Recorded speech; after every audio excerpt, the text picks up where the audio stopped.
Good afternoon, everybody. It's a special meeting of Pacific Grove City Council. It's Wednesday, June 2nd, 2021 at 4:01 p.m. I call the meeting to order and ask our city clerk to please take roll. Mayor Peak. Here. Council members Emilio. Here. Coletti. McAdams. Here. Paduris. Here. Smith.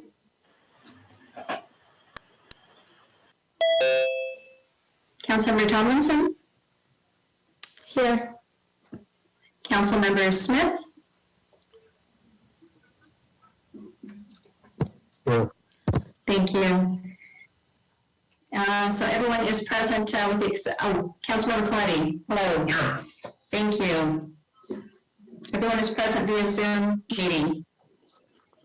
Great. We have two things on the agenda. City manager has asked to move item B, the conference with the POA negotiators up to the first position.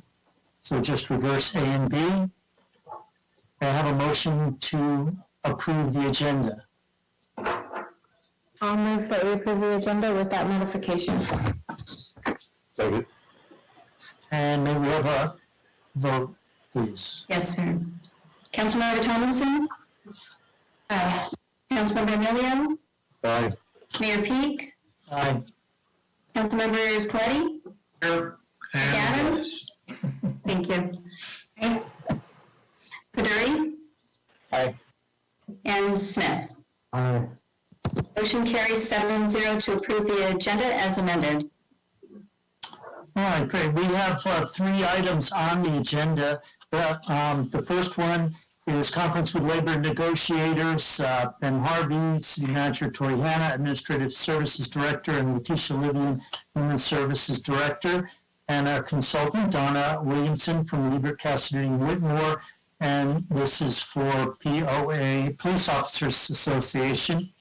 The second item is conference with labor negotiators and the city negotiators. That's myself and council members Emilio and Smith for the city manager's employee contract amendment.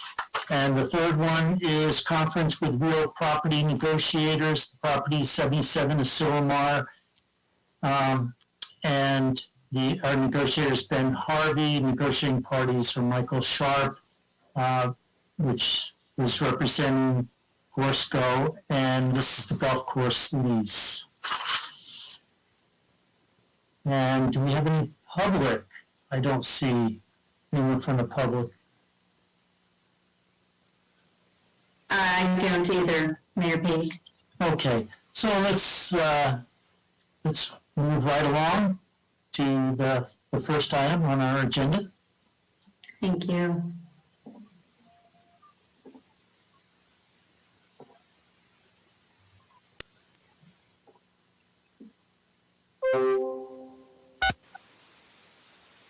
Okay, thank you, Mayor. I'm the host now. Just want to confirm, Ms. Williamson, you're with us. I'm assuming that's the 415. Yes, that's me. Okay, great. Thank you. Thank you, Mayor and Council, for changing the order of the closed session. We have just a very brief update for you, and then you may get into your other closed session. So with that, I'd like to turn it over to Ms. Williamson, please. Good afternoon, Council. I am here with a short update and very pleased to report that we have a tentative agreement with the POA.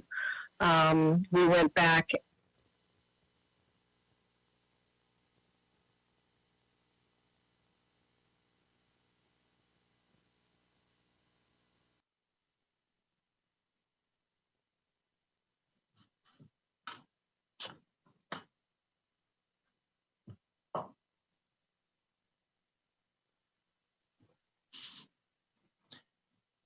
Good evening, everyone. It's a regular meeting of the Pacific Grove City Council. It's Wednesday, June 2nd. Recording in progress. 2020. and I'll ask our city clerk to please call roll. Thank you, Mayor. Mayor Peak, Here. council members Emilio, Here. Coletti, Here. McAdams, here, Baduri, Here. Smith, Here. Tomlinson. Here. All are present via Zoom webinar. Would Councilmember Baduri please lead us in the Pledge of Allegiance? Sure thing. Everyone, please stand. I pledge allegiance to the flag of the United States of America and to the republic for which it stands, one nation under God, indivisible, with liberty and justice for all. Thank you.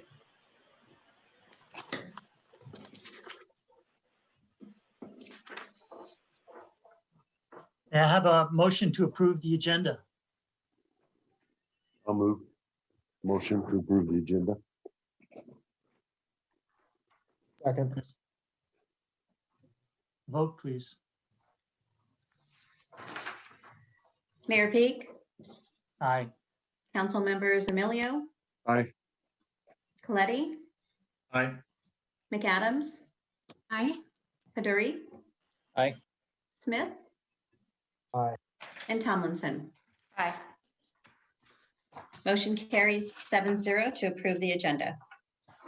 Thank you. We have one presentation by our police chief, Kathy Madelone. Welcome. Hi, good evening. Can you hear me? Yes, good evening. Okay, good evening, Mr. Mayor, members of the city council, city staff, and members of the public. Tonight, I have the privilege of presenting a public safety award to Janie Esparza and Eric Diaz. So on the night of May 12th at approximately 2 a.m., the Pacific Grove Police Department and the Monterey Fire Department received a report of a fire at an apartment complex. I want to thank Sergeant Fenton and Officer Acevedo, who were the two officers working that evening, and they submitted this application for the award. The apartment complex houses approximately 20 people and is a 3-story building. The bottom floor is covered parking, and the second floor and the third floor are apartments.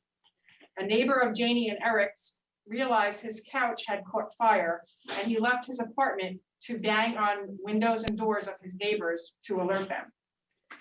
Janie immediately called 911 and continued to alert her neighbors.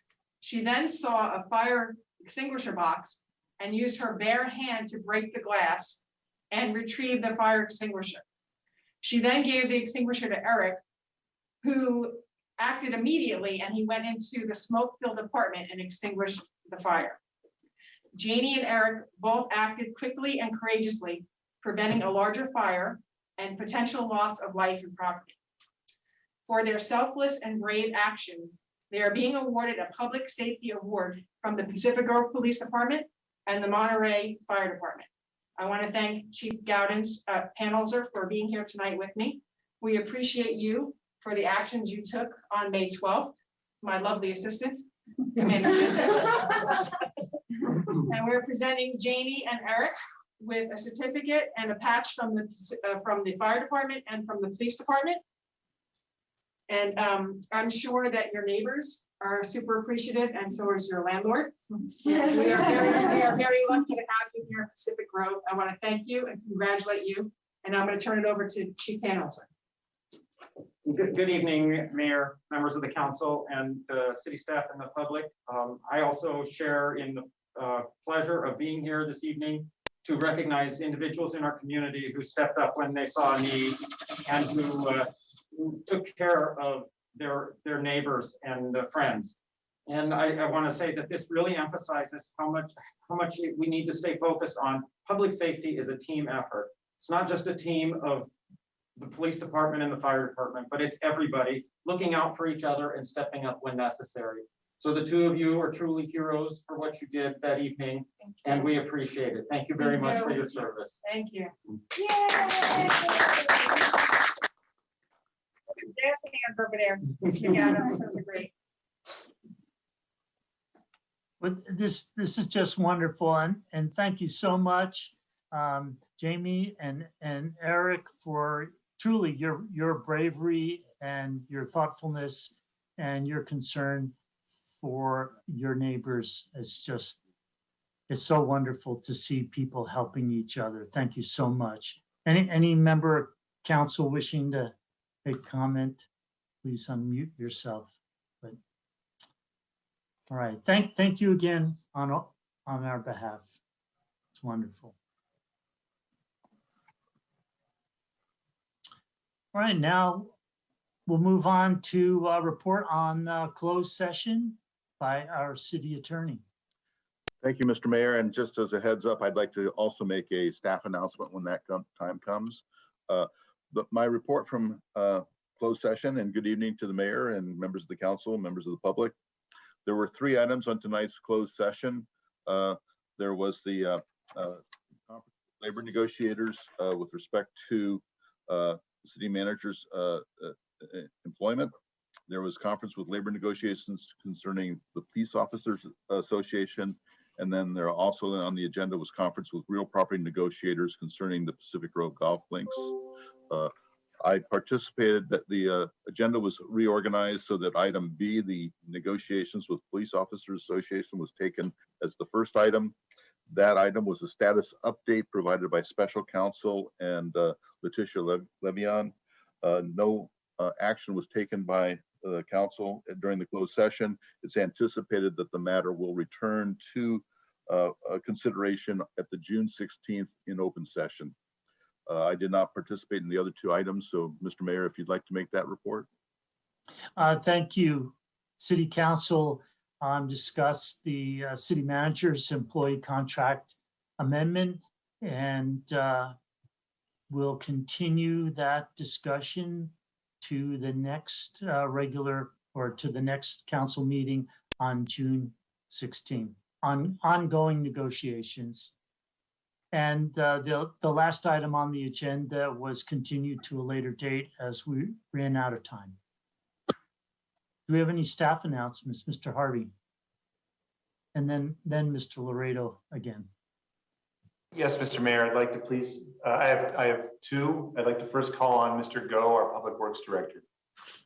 Thank you, Mr. Harvey, Mayor Peak, and members of the City Council. It's my honor tonight to introduce our new Recreation Manager, Katie Clark, who is on with us this evening. Katie Clark comes to us from the City of Monterey, where she was a recreation coordinator and was managing Hilltop Park. She's very close to our community as she is a graduate of Pacific Grove Elementary, the middle school, and the high school. So Katie will be housed at the youth center, and I just want to welcome her and introduce her to you all. Welcome, Katie. Yeah.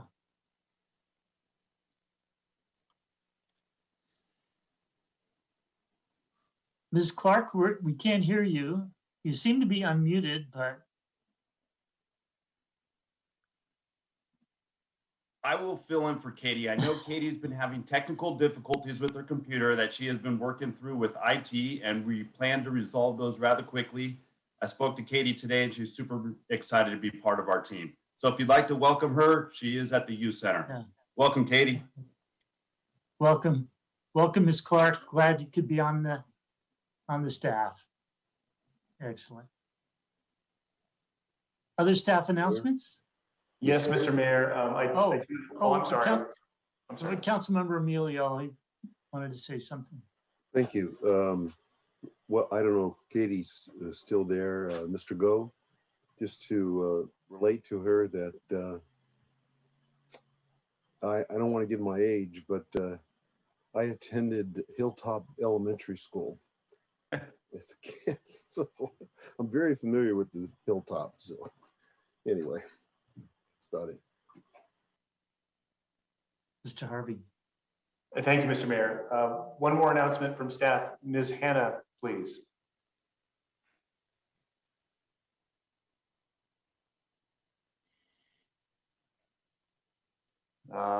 Ms. Hannah, are you with? Yes, there you are.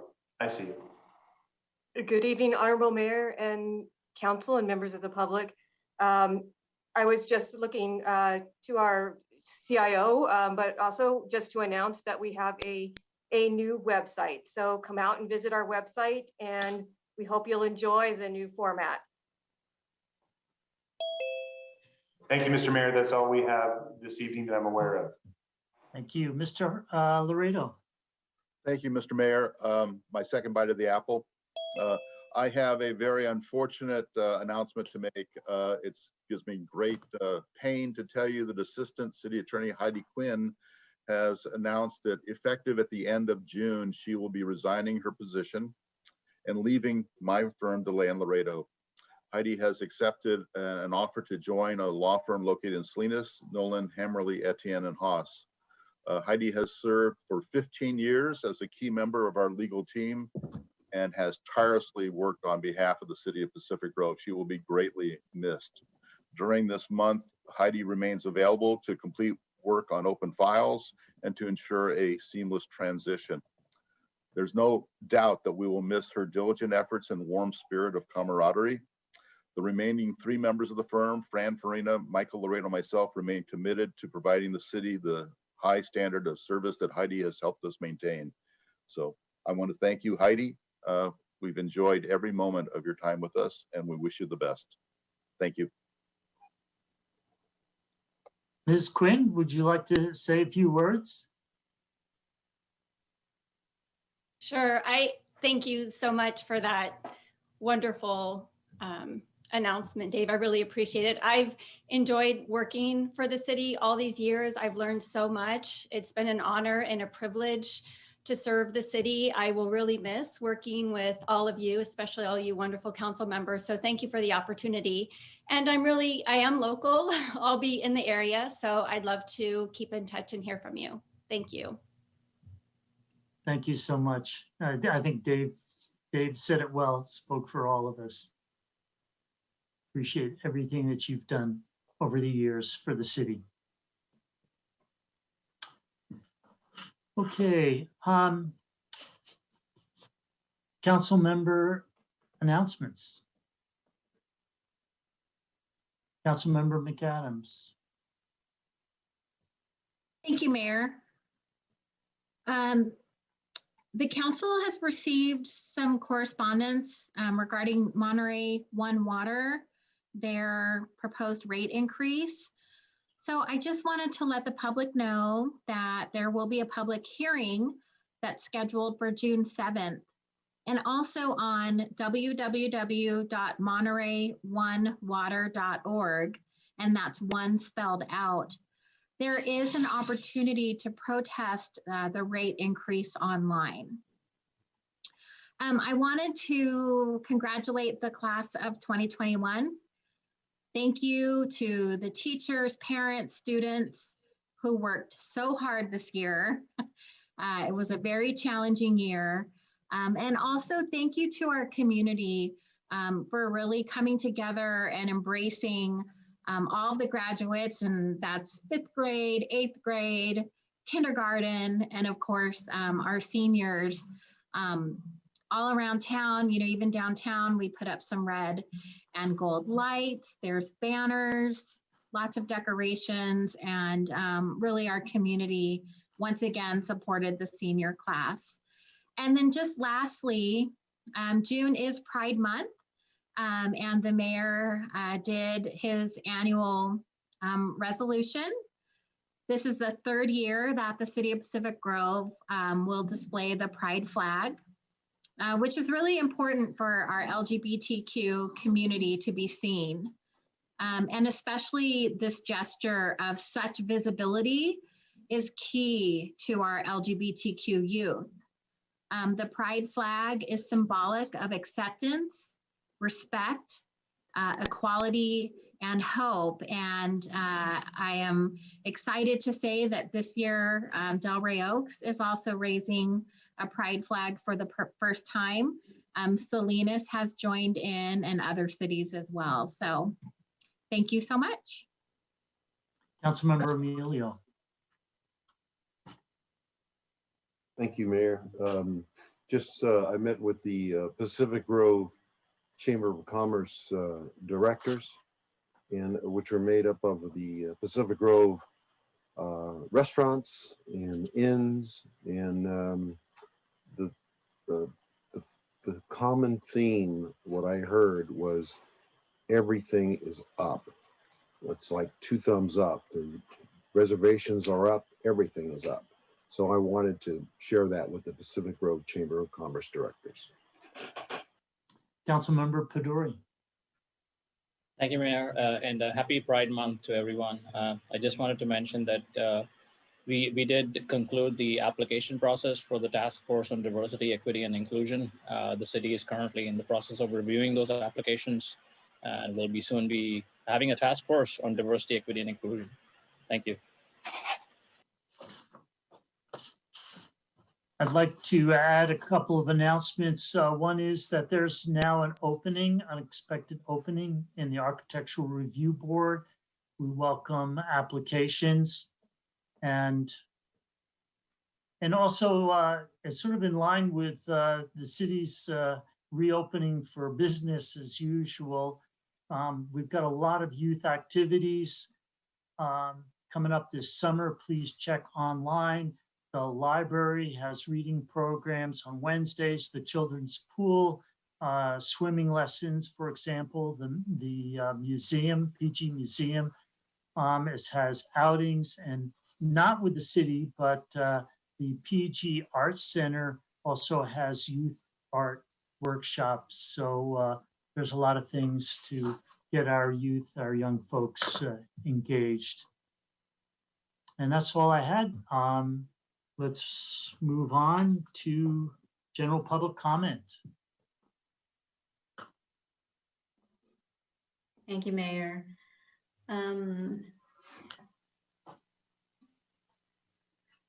Mo Amar, you have the floor. Welcome.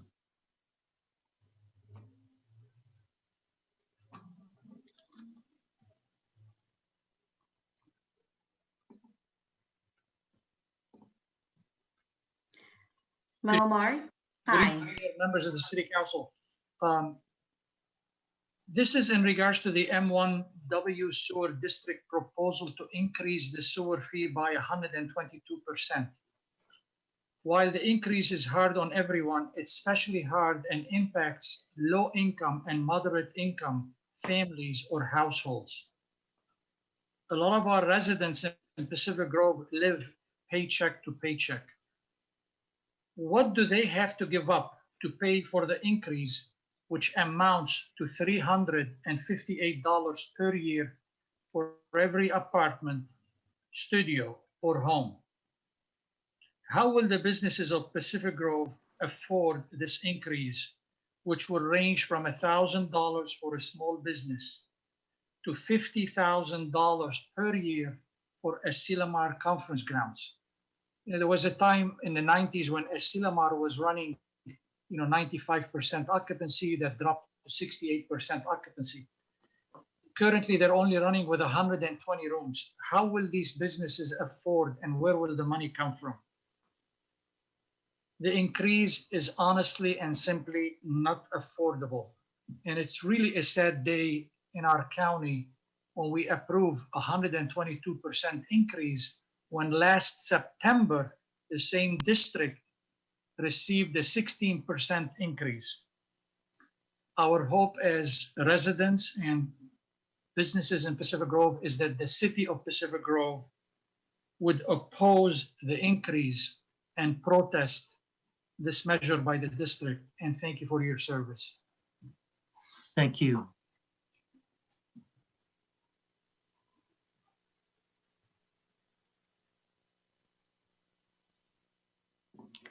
Inga Lawrence and Doimer, you have the floor. Welcome. Thank you. Boy, I'm going to agree with Paul on this one. Absolutely. I have even gone to their board meeting to protest. I have certainly sent in my protest twice, and I hope that everybody else does too. As a senior on a fixed income, but I'm a homeowner, I'm compelled to have it. I cannot afford it, period. And so I hope everybody else does that also and sends in a protest. It's just entirely unreasonable. And then I'd like to say, yes, I discovered the new and yet to be improved city website last night. I was going just to look something up and boom, there it was. Something else in my face. I really would have appreciated a heads up. We've known all along that the city was expecting to do this, but it would have been nice to have a little bit of notification after a 3-day weekend that, hey, it's actually being launched one day before the city council meeting. So in the effort of transparency, if you could give us a little bit of lead time to learn how to navigate, it would be so appreciated. Thank you very much. Thank you.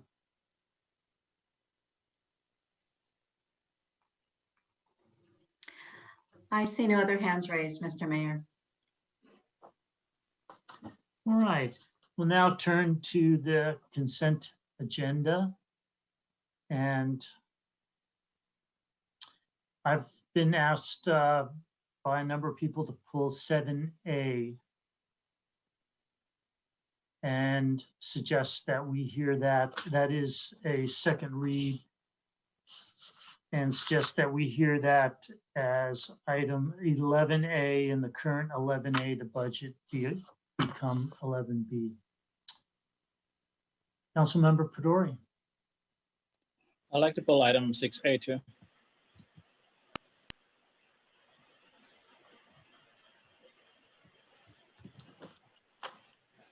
Okay. And that one, I believe that would go under unfinished and ongoing business. Let's make that 12C. Does that sound right, Mr. Harvey? 12C? Or is there a time? 12D, Mr. Mayor. 12D, I'm sorry, 12D. Yes, sir. There's not a time deadline on that. No, that's fine. Thank you. Okay. Councilmember Coletti. Thank you, Mayor. I just want to note that item 5A, minutes of the City Council special and regular meetings of May 19, 2021, have a errata associated with them. Thank you. Okay. Actually, along those lines, I'll just note that on the item 10B, the BNRC minutes, it says that they approved public art. They don't, under city policy, they don't have approval authority. They have recommendation authority to city council. So that'll be taken care of later, I'm sure. All right, we've got 2 items pulled. Are there any others that from the public that wish to pull an item from the consent agenda? I see no hands raised, Mr. Mayor. And I was only unaware of the 7A, which you've already pulled. Yeah, the 7A and 6A. Got it. All right. May we have, I'll move please. for approval. Second. and that's approval of the modified consent agenda. Yes. May we have Thank a you. vote, please? Councilmember McAdams, Aye. Councilmember Emilio, Aye. Councilmember Tomlinson, Aye. Councilmember Smith, Aye. Councilmember Peduri, Aye. Councilmember Coletti, Aye. Mayor Peak. Aye.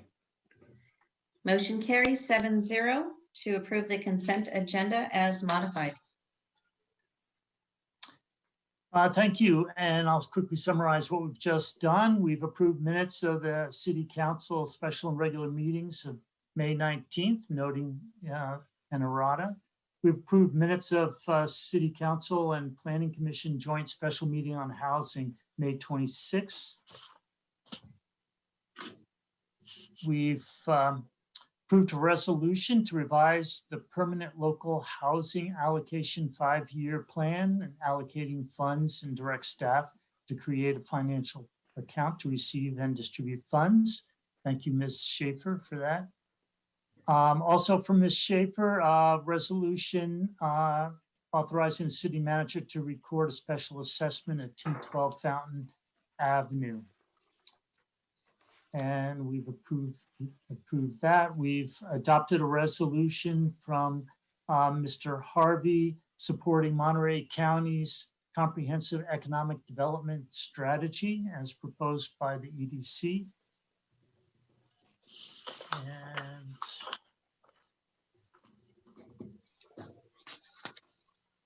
we've received a report from our city manager on ratification of local emergency actions, new ones. There were none. We've authorized the mayor to enter into a contract amendment with Barrett and Driscoll, who's been assisting us on housing. Thank you, Ms. Schaefer, for that. We've received minutes from the Architectural Review Board, from the Beautification and Natural Resources Commission, and the Planning Commission. And that concludes our consent agenda for today. We'll now move to the new item 11A, which is the former 7A. Ms. Hunter, our interim CDD director, welcome. Thank you very much, Mayor and members of the council and members of the public.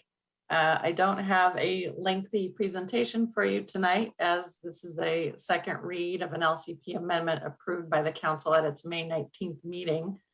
But I do want to point out that, as was mentioned earlier, there is an errata on this item, noting 2 minor and non-substantive corrections to the amended ordinance.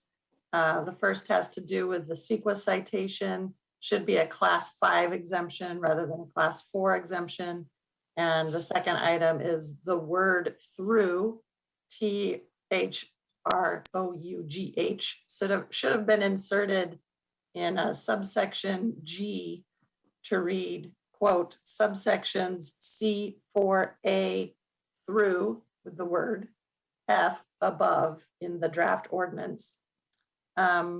You have received several letters from the public on this item, but I don't have any other further presentation. So that concludes my report, and I'm available to try to answer any questions you might have. Thank you. Thank you. We'll now go out to public comment. Thank you, Mayor. Lisa Ciani, you have the floor. Welcome. Thank you. There is no inconsistency for this amendment to fix, and the amendment is not a minor clarification. Land Use Plan Policy LUD2 and Implementing Ordinance 2390-180 C4G go hand in hand. The policy describes the entire ATC site, stating that implementing ordinances for specific design standards can be found in the IP. Consistent with that policy, IP sections 2390, 180 C4A through F provide the design standards for all visitor serving, visitor accommodation, and sunset service commercial land use designations, including ATC. Subsection B provides that in no case shall height exceed 40 feet. The additional subsection G applies exclusively to ATC, limited to new development seaward of Sloat Avenue, allowing an 8-foot height limit exception for mechanical appurtenances on new development in the already developed lowest elevation portion of the site.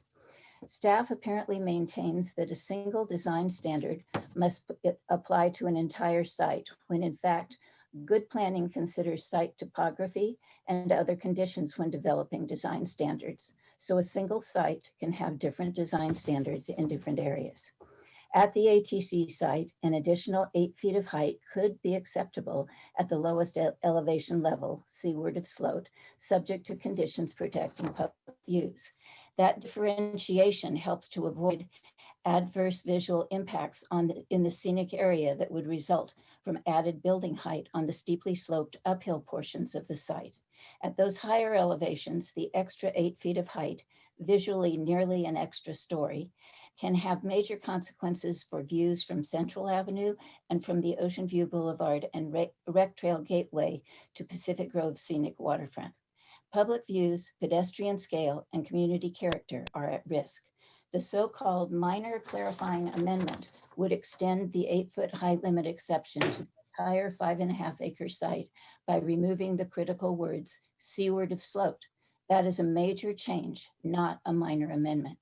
Section G can be clarified with no change to the intent of the ordinance, simply by using the words the portion of in reference to the site, or with no additional words at all, simply by moving the phrase at the ATC site to the end of the sentence. Approving this misleading revision of the LCP and then hoping it all turns out okay would not be responsible governance. Please respect Pacific Grove's LCP and do not approve this amendment. Thank you. Thank you.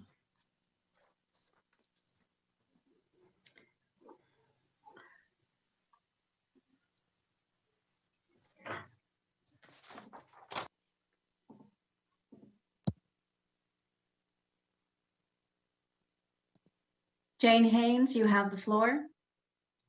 Welcome. Thank you. Good evening.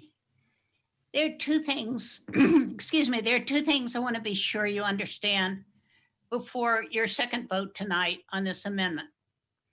The first thing is how this amendment allows a 4-story building on the upper portion of the ATC site rather than only a 3-story building. And the second thing I want you to understand is that you're doing the exact opposite of what the ARB recommended.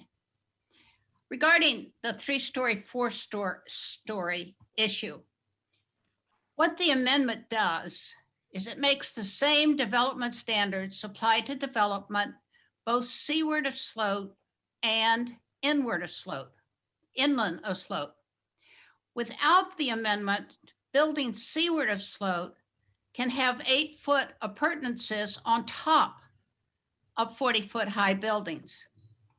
But buildings inland of Sloat must have their appurtenances within the 40-foot height limit. A building that must have 8-foot appurtenances within 40 feet can only be 32 feet tall. A 32-foot high building can only be 3 stories tall. By contrast, a 40-foot high building with appurtenances on the top can be 4 stories high. So by deleting the words seaward of Sloat, the IP will no longer distinguish between requiring 8-foot appurtenances to be within 40 feet from allowing 8-foot appurtenances to be on top of 40 feet. That is the 3-story, 4-story issue. The second thing I want to be sure you understand is that this amendment does the opposite of what the ARB recommended. The ARB recommended that the executive wing be smaller. This amendment allows the executive wing to be another story larger. So this amendment does the exact opposite of what the ARB recommended. If you intended to have a taller executive wing, then approve this amendment tonight. But if you did not intend to allow the executive wing to be 4 stories instead of 3 stories, then do not approve this amendment, but instead approve the language that Vicki Pierce will explain. Perhaps you did not understand these two things when you voted on May 19, but I hope you understand them now. And thank you for your service. Thank you. Anthony Ciani, you have the floor.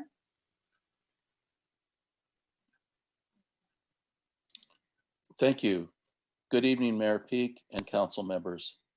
Development review of the ATC Hotel project halted after the Architectural Review Board's December recommendation that the height of the proposed executive wing of the hotel be lowered. Unlike the lowest level of the American Centenary site, which is developed with existing substantial buildings, the executive wing is proposed to be an all-new development to be built on the Sloat Avenue public right-of-way and on a large parking lot that is uphill and landward of Sloat.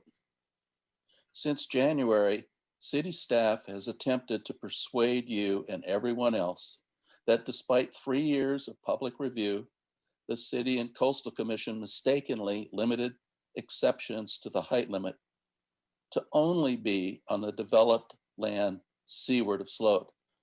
But they really intended the height limit exceptions to also be on the undeveloped lands of Sloat Avenue and the uphill parking lot. There's no evidence that that is true at all.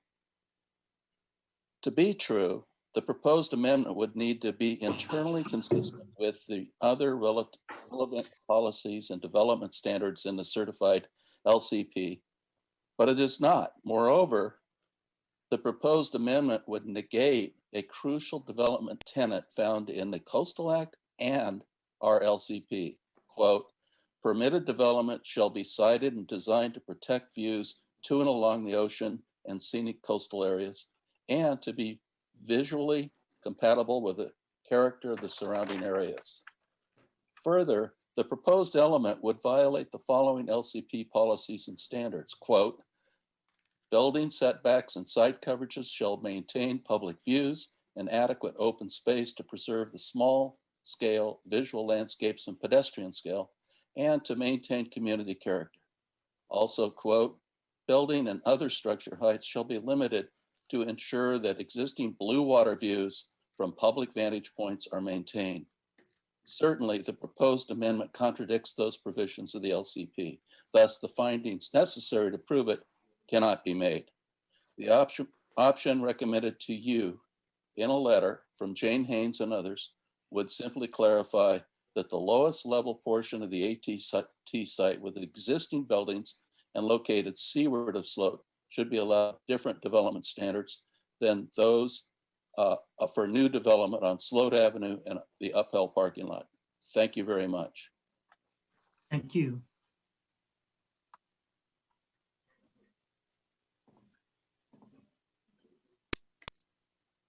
Janet Cohen, you have the floor. Welcome. You have the opportunity tonight to change your vote. I assume most people want a good visual outcome for any hotel project on the ATC site in addition to the revenue. It was not only the public that was denied three-dimensional visual information from story poles or alternatives suggested by Coastal, but also ARB, Planning Commission, and City Council. It puts you in the position of blindly hoping it all works out. This may seem like a minor addition, but in reality is a choice if you want to aim for a hotel that lasts as a reflection of PG as a place, possibly even as an iconic hotel because it reflects our uniqueness, or if the goal is actually to ensure maximum size and income at any cost to the beauty of our town. It is not an anti-business to care about visual massing outcomes and to want to create a project that's also special, a win-win. The amendment provides no parameters except height, which also limits visual information. There are no setbacks, coverage limits, or planning limits for cumulative effects of rooftop equipment to clearly define what is minor. Without visual guides, we are forced to use our own imaginations and or other built-in outcomes. Look to the Home and Building's recent remodel. They were stuck with an AT&T contract for rooftop equipment that needed large featureless billboard-type screening after the penthouses were added. Visually, the outcome was not positive and has marred the extensive restoration of the Home and Building. There is nothing in writing to support that this cannot happen again in the amendment. However, we can learn from our mistakes. Unlike the Home and Building, there are no rooftops existing equipment contracts or even any roofs on this elevated portion landward of slope that is part of the coastal zone where scenic views are protected.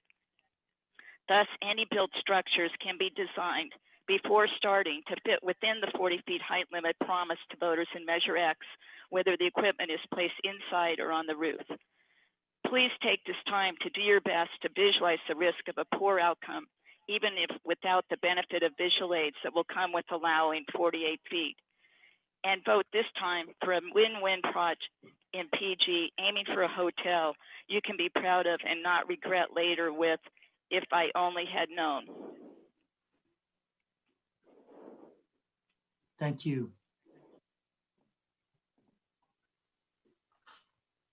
Inga Doimer, you have the floor. Welcome. Thank you, Sandra. Good evening, Mayor and Peak and council members. Pacific Grove's two-part local coastal program consists of the land use plan and the implementation plan, the IP and the LUP. The LUP is a general policy document that points to where the specific development standards can be found, namely the implementation plan. The ATC has specific development standards that are unique to that site, as no other property serves as a gateway to one of only two methods of ingress and egress in Pacific Grove, and is in the coastal zone. This is a highly used, highly visible corridor, and exactly why a specific standard of located seaward of Sloat Avenue for the extra 8 feet allowable for minor rooftop appurtenances is so defined in the IP. The city's goal alignment, stated in the agenda report, is environmental stewardship, adopt and develop policies and ordinances that preserve and protect the environment. Well, raising the height limit to include all parcels in the ATC site does not accomplish this goal. It would actually violate protection and preservation. The ARB, as you've heard before, it's already weighed in that it wants it lower. The height of the executive suite, yes, it needs to be lower. The Coastal Commission weighed in via its comment letter to the DEIR. The FEIR has made a finding of significant impacts that the project could substantially degrade the existing visual character or quality of the site and its surroundings. That's in your paid consultants. I urge you to rethink your vote on a document that had inaccurate findings. Please don't try to obliterate the goose that lays the golden eggs, namely our spectacular blue water views and small town character. You were elected to the dais to preserve and protect Pacific Grove, and I urge you to do so. Thank you very much. Thank you. Vicki Pierce, you have the floor. Welcome.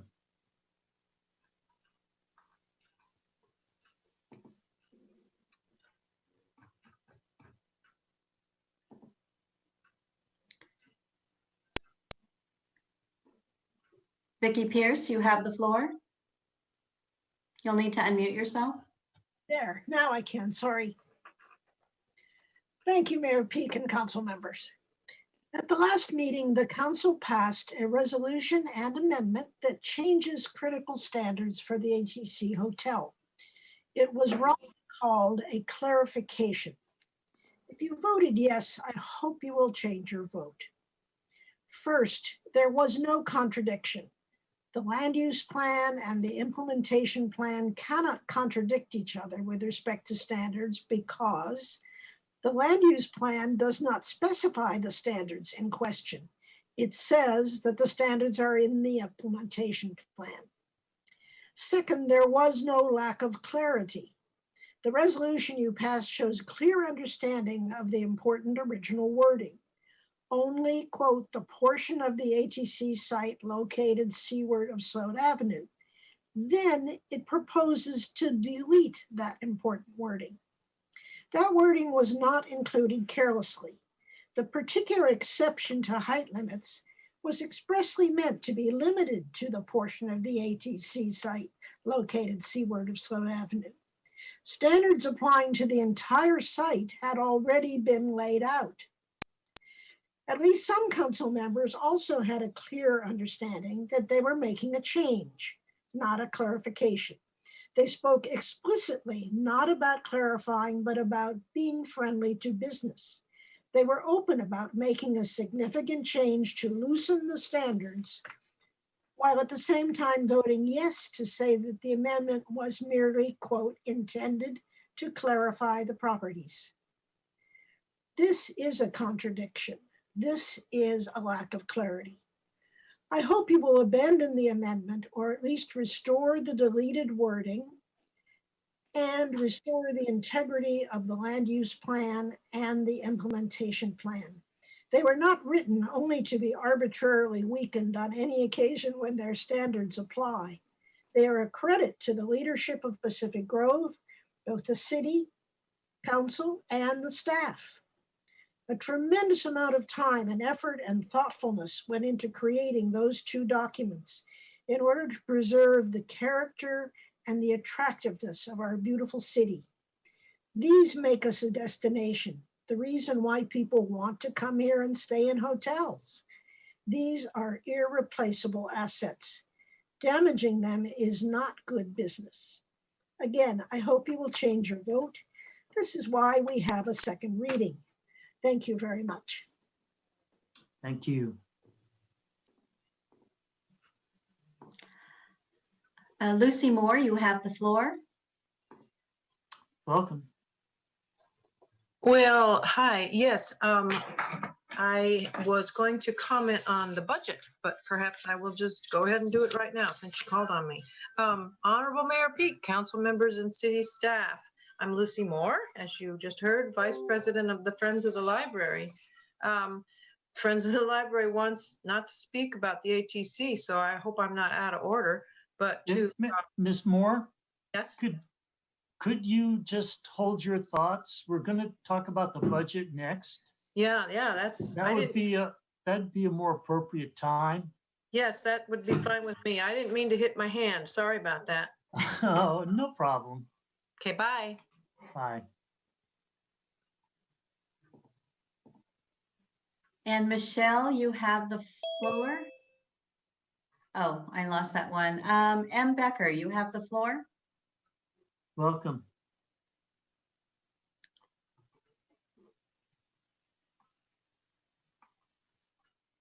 Can you hear me now? Yes, sir. Thank you very much. Good evening, Honorable Mayor Peak, City Council, and public. My name is Mike Becker, longtime resident and Vice President Property Manager of Foursome Development.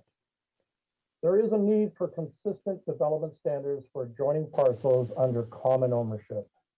The language being discussed provides for minor exceptions to height limits may be allowed for mechanical equipment up to 8 additional feet. 1, this will clear up internal inconsistencies between documents. 2, most all commercial districts allow for 8 feet of mechanical equipment. 3, before the LCP was adopted, the height for all of ATC parcels was 40 feet plus mechanical equipment. 4, the parcels on either side of the portion above slope are 40 feet plus mechanical equipment. There is no logic for treating the portion of the ATC site different than adjoining parcels on either side. 5, the city has ultimate approval. The implementing ordinance provides that no public dues are significantly impacted and the equipment is appropriately screened. 6, this is not about a hotel project. This is about any project. There is consistent with the city land use policies, as the city already allows for mechanical to exceed the 40-foot limit, height limit in most all commercial districts. We respectfully request full support for this minor amendment to the LCP consistent with the Planning Commission's recommendations. Thank you, and thank you for your service. Thank you.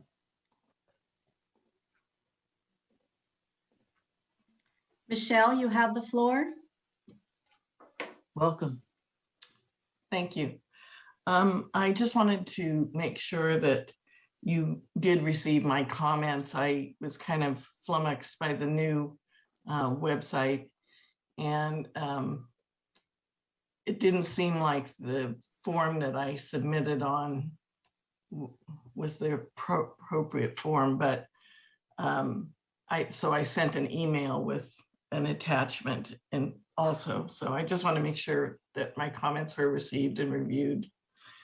Thank you. They were received. Okay, thank you. I do want to comment just on the last gentleman's comment, because Anthony Ciani has pointed out that there are already within the coastal zone other developments, the Asilomar Hotel and Conference Grounds, that have different development standards throughout the site based on the topography and conditions of the land. And because this is a hill, the impacts of a 4-story building are going to be much more significant than down in the lowlands, where it won't be as much of a view. So his comment about that just doesn't hold water. I do feel that the Coastal Commission, there is case law that this is not a minor amendment, because it does change the kind, location, intensity, and density of use of the upper parcel. So I think that will be an issue that the commission will have to address when it reaches them. I do feel, as the others do, that this does not, I don't think all the findings that you've put in here can be proved up or whatever, because you have created, if you go ahead with this amendment, you have created inconsistencies with the scenic protections that are already embodied in the rest of the documents. And I think you've just opening up a can of worms. So that's my comments, and I appreciate your time. Thank you. Mo Amar, you have the floor. Welcome. Well, good evening again, Mayor. I participated in the last City Council meeting where this item was reviewed. I listened to all the speakers and the testimony. The amendment to the LCP passed by a vote of the council of 6-1. This evening, I listened to the 6 speakers.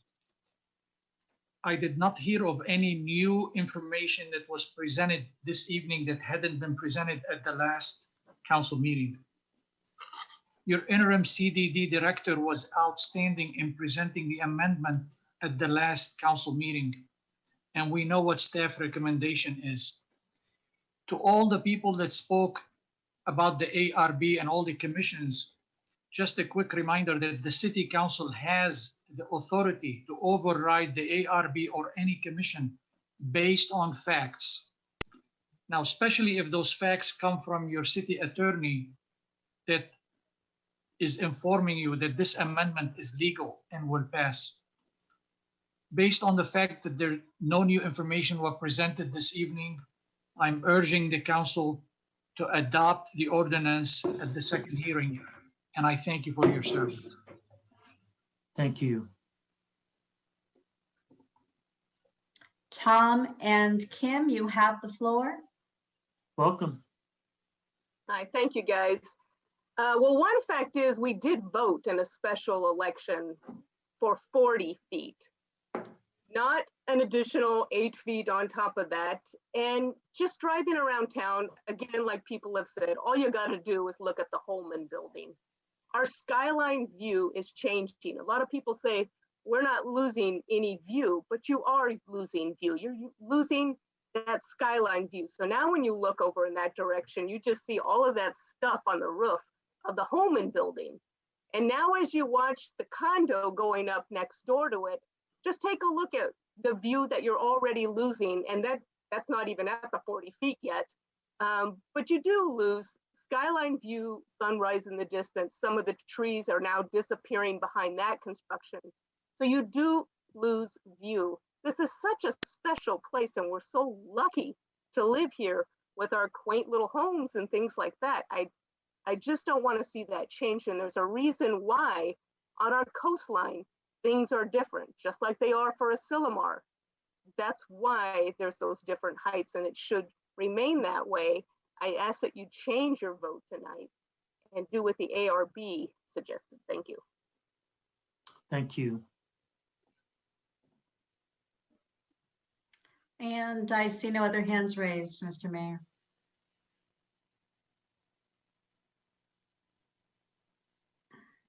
I just had a hand raised. Mr. Don Murphy, you have the floor. Welcome. Thank you, Mr. Mayor, City Council members. We live in a democracy where the rule of law is fundamental. It's one of our core values. And here in PG, we're governed by federal law, state law, and our municipal code, which is our city law. And our code requires that a development application conform to the development standards in place at the time an application is accepted as complete. In fact, the code uses the word shall, which means it must conform. You're trying to amend the LCP, which of course is your right, but you're also saying that the amended rules should apply to the ATC hotel project, even though our code, the law, prohibits that. Mr. Laredo has said you have the discretion to do this. How is that possible? Our law says you can't do it. So my question to Mr. Laredo and to you is, why don't you have to follow the law? And I freely admit I'm not a lawyer, and maybe I'm missing something, but I just don't get it.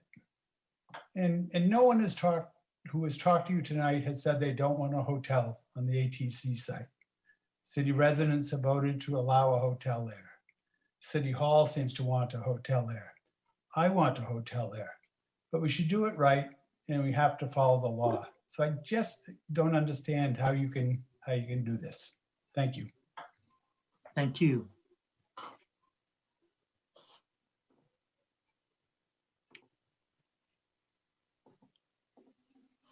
All right, we'll bring it back to City Council for discussion. Do we have any council members wishing to discuss?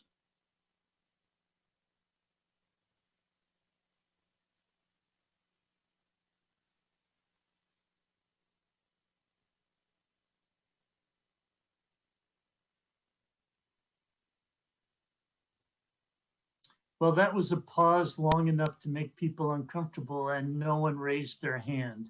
So I will speak. First of all, thanks to all the people that spoke today. I would say you're unusually eloquent, even more so than you normally are eloquent, but very impressive. Does give me some pause. It's not an obvious decision to make. There's certainly the question of interpreting what was intended in the original LCP and what is a substantive change versus what's a clarification. I'm not sure we'll ever have that answered. However, going forward, this does go, as Michelle Rain pointed out, this will go to the Coastal Commission. They'll have the last word on this. And then, of course, this is a really a preliminary. This isn't the project. And so we're going to be here discussing this project and this particular aspect, I'm sure, in great detail. I'm not going to go over the rest of my comments from the first read stand. And so I will continue to support this on the second read and wait to hear and see the project description and have this conversation again. Councilmember McAdams. Thank you, Mayor, and thank you for going first. You know, you really brought up a good point, which is this is still going to the Coastal Commission. This in no way is this giving this portion of the project the green light for anything. You know, we do have 2 weeks between readings, and I appreciate all of the public comment. And it is difficult for me, you know, I mean, I really strive to be that resident representative. And because I am going to support this, it doesn't mean that, you know, I'm not hearing or listening. What it means is that, you know, I'm okay with this going to the next step. And I think that there's still many steps to go through. I want to see a project. I want to see this project. And so it is difficult, you know, and I will be supporting this because I want to be supporting the next steps. And I would like to see this project be successful. And again, I appreciate all of the public comment. I know that many people are unhappy. And for that, you know, I do apologize. However, you know, right now for the city, you know, I do believe that this is the right thing to do. So thank you very much. Councilmember Coletti. Thank you, Mayor. I won't go over the points I made last time as extensively as, but I am still baffled. You know, these development standards that are currently on the books, that there is a different set of height standards. There's a height exception on the lower parcels, but not on the upper parcels. You know, that has been run through the mill at multiple coastal hearings. And it took, you know, it's been there for almost 2 years. I think actually over 2 years from the time it was submitted to coastal to the time it finally got certified. And in that 2-year period, the developer and the property owner never said peep. So it was only until January of this year, after the ARB hearing in December. So I got to tell you, that leaves me with a profound sense of just amazement and I'm left wondering, you know, about the core competency of the developer to bring forth a project that actually will be of benefit to the city. 2 years. That's just amazing to me. I don't think there is any inconsistency with the current development standards. There is nothing wrong with having different development standards within a zoning district. I said that last time. And then it just gets to the point, if you do have different development standards within the zoning district, the litmus test simply is, do they make sense? Does it make sense to have the height exception on the lower parcels and not on the upper parcels? In my opinion, yes. The answer to that question is yes, it does make sense. You know, the only inconsistency that I find in this current process is that we're not listening to the recommendations of the ARB, our Architectural Review Board, where they did recommend that the upper parcel, the upper building on the upper parcel be reduced in height. So I think if we're gonna ignore that, which it looks like we are, there's another recommendation from our ARB, and that is that story poles and story balloons be installed. I hope the developer really is listening to this, and that lets the residents understand the massing of the project. That's a recommendation from our ARB. We need to listen to that. We shouldn't and we can't ignore it. And when I hear that there are no visual resources that are going to be potentially impacted, I say prove it. And if anyone wants to know what the visual resource is, it's that little band of blue out there. So just think about that when you think about a 48-foot high building on the upper parcel. And again, we have to listen to our ARB on the installation of the story balloons that allow residents to understand the massing of the project. So I voted no last time. I'm gonna vote no this time as well. Thank you.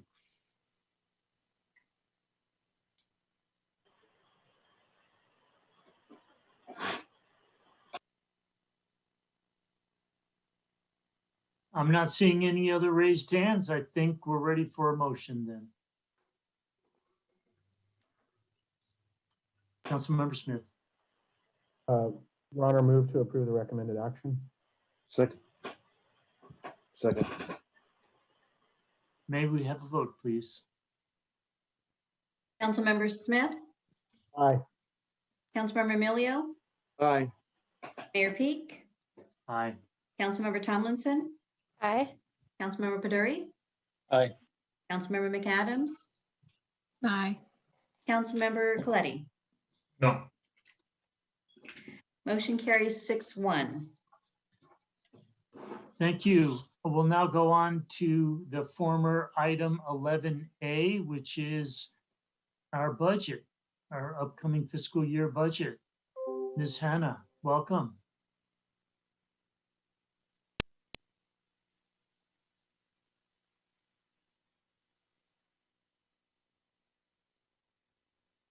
Good evening, Honorable Mayor and Council.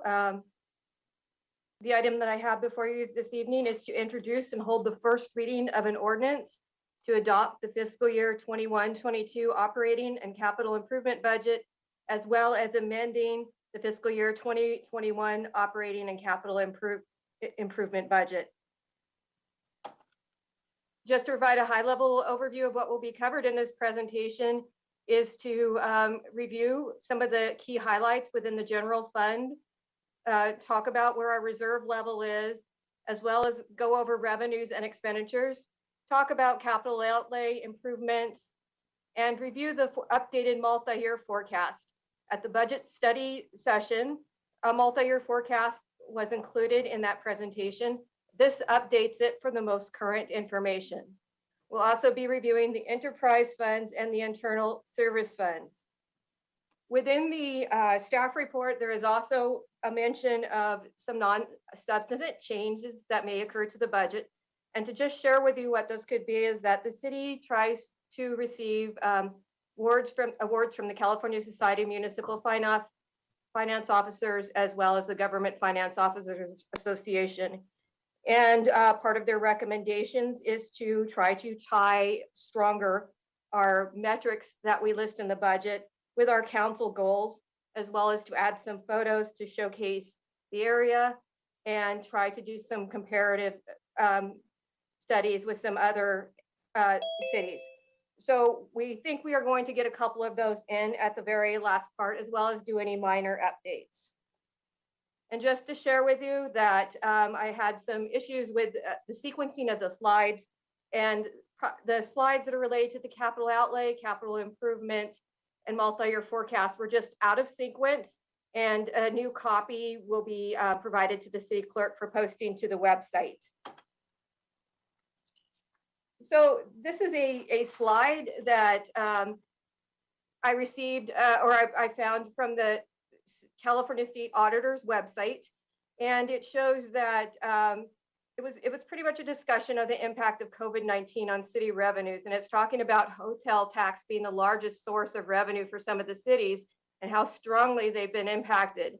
One of the things that I noticed is Pacific Grove was listed at 21 cities likely to have sufficient budget reserves to help them absorb revenue reductions. So I thought that was something to call out, to talk about the fiscal strategies that council have used to help through the pandemic and to also maintain a strong fiscal policy. Some key items that will be in the budget is really focusing on the restoration of full services with a lean budget.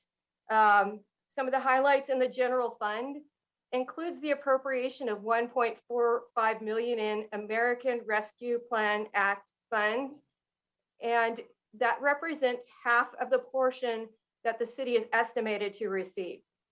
We are still waiting on the final amount from the state.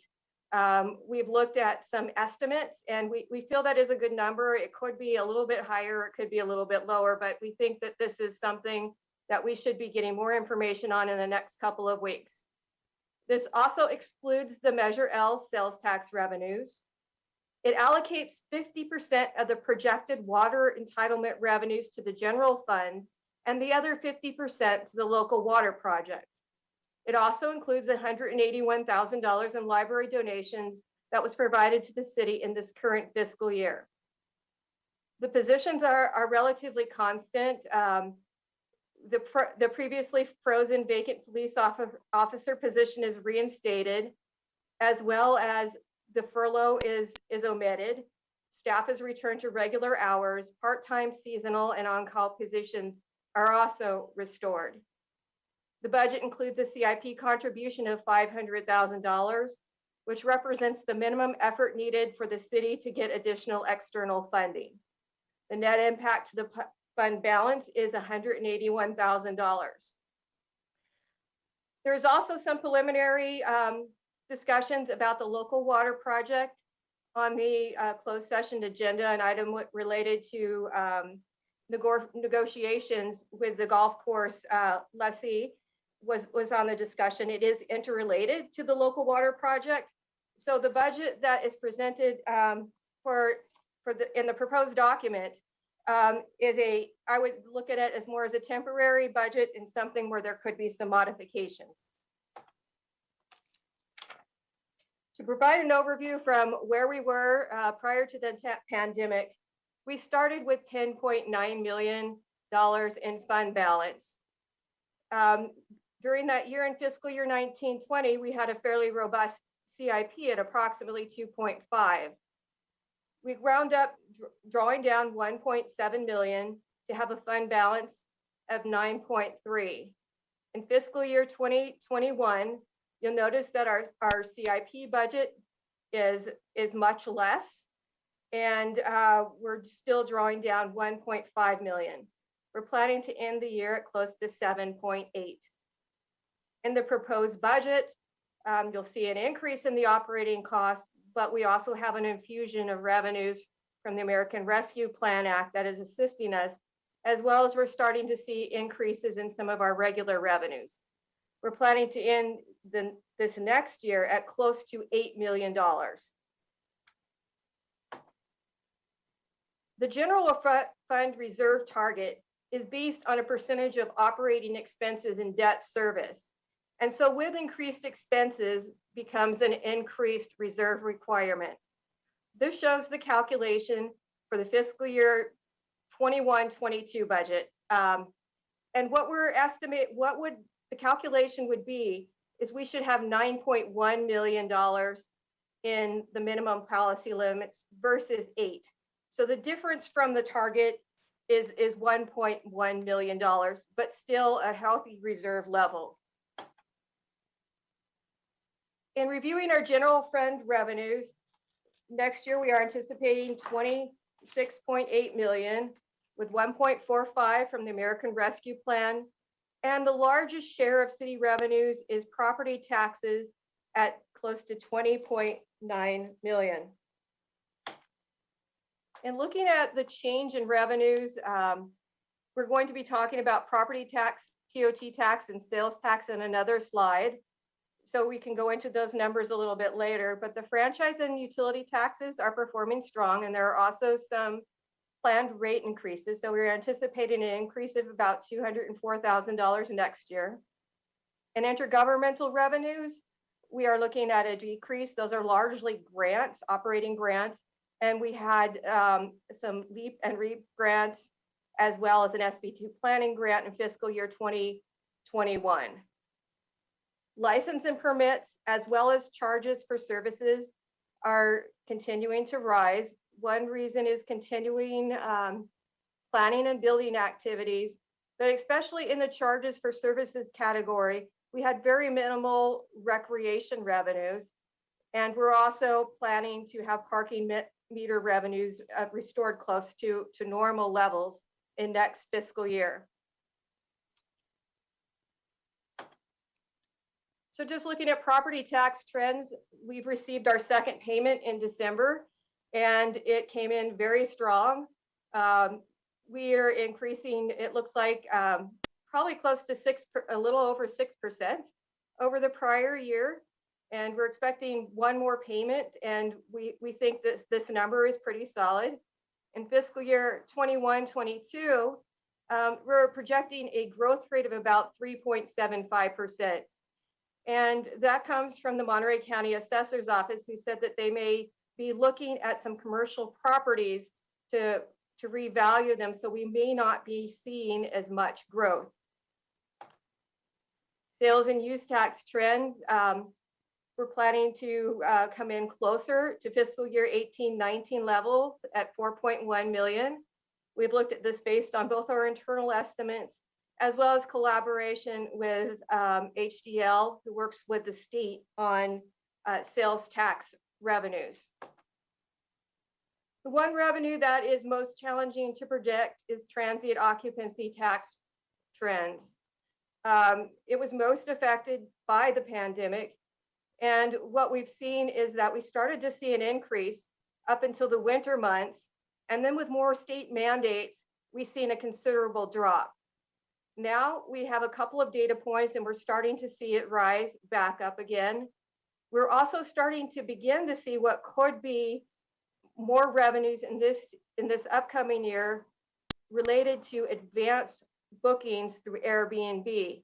Now you might recall as an inverse that hurt us a little bit more at the inception of the pandemic because there were bookings in advance.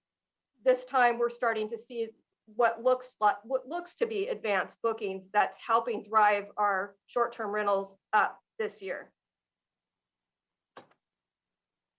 General fund expenditures, the largest share is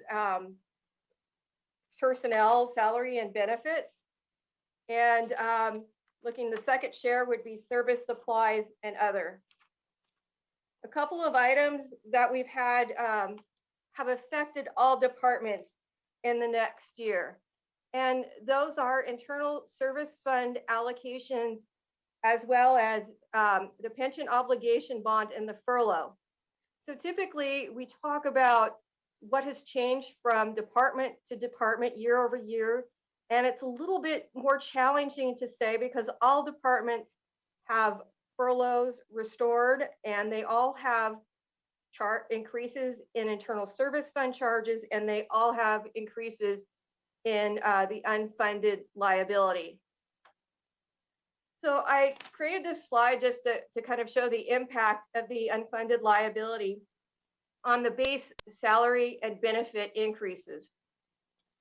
So you can see we're anticipating about a $450,000 increase in the general fund unfunded liability portion. And when we look at salary increases, it's just 7.3% above the fiscal year 18-19 amount. So it's showing not a substantial increase when you look at it from a 3-year period. It averages out to about a 2.4% when the unfunded liability is excluded. The other factor is general fund internal service contributions. The internal service funds may get their funding sources from employee deductions when we think of the employee benefits funds and workers' compensation payroll charges for the workers' compensation fund.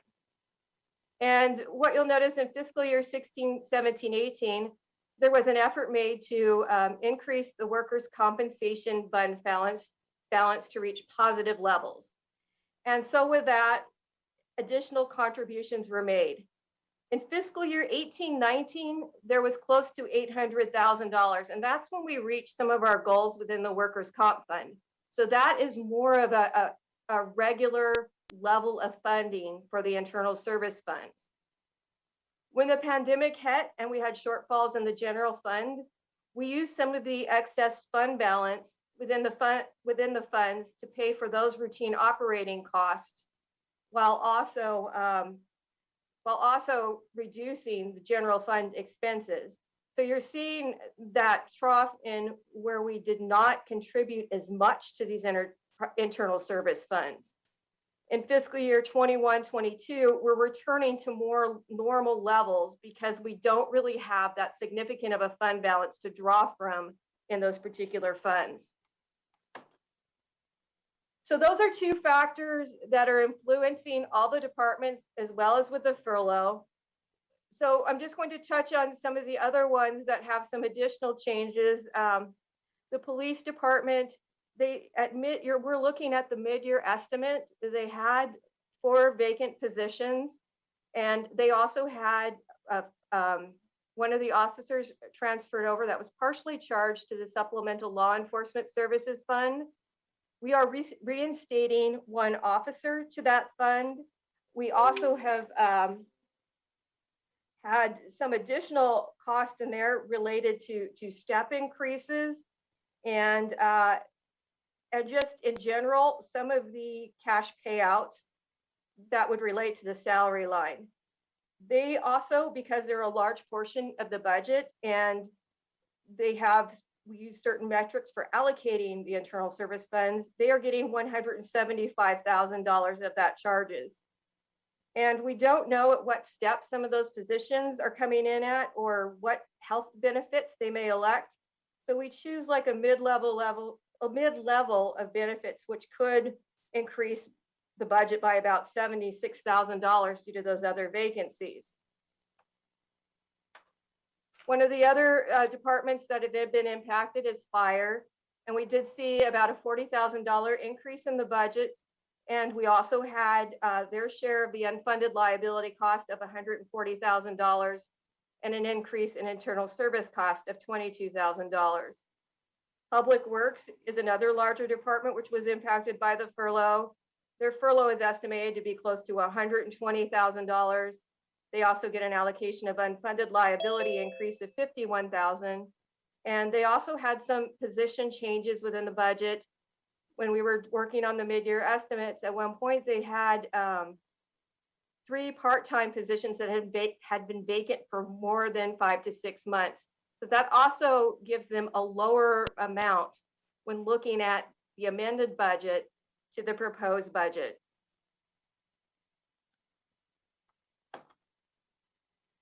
And one thing to point out that I did not target on that slide was looking at both the recreation and library budgets. For both of those budgets, some of the changes relate largely to restoring the on-call positions as well as the seasonal positions.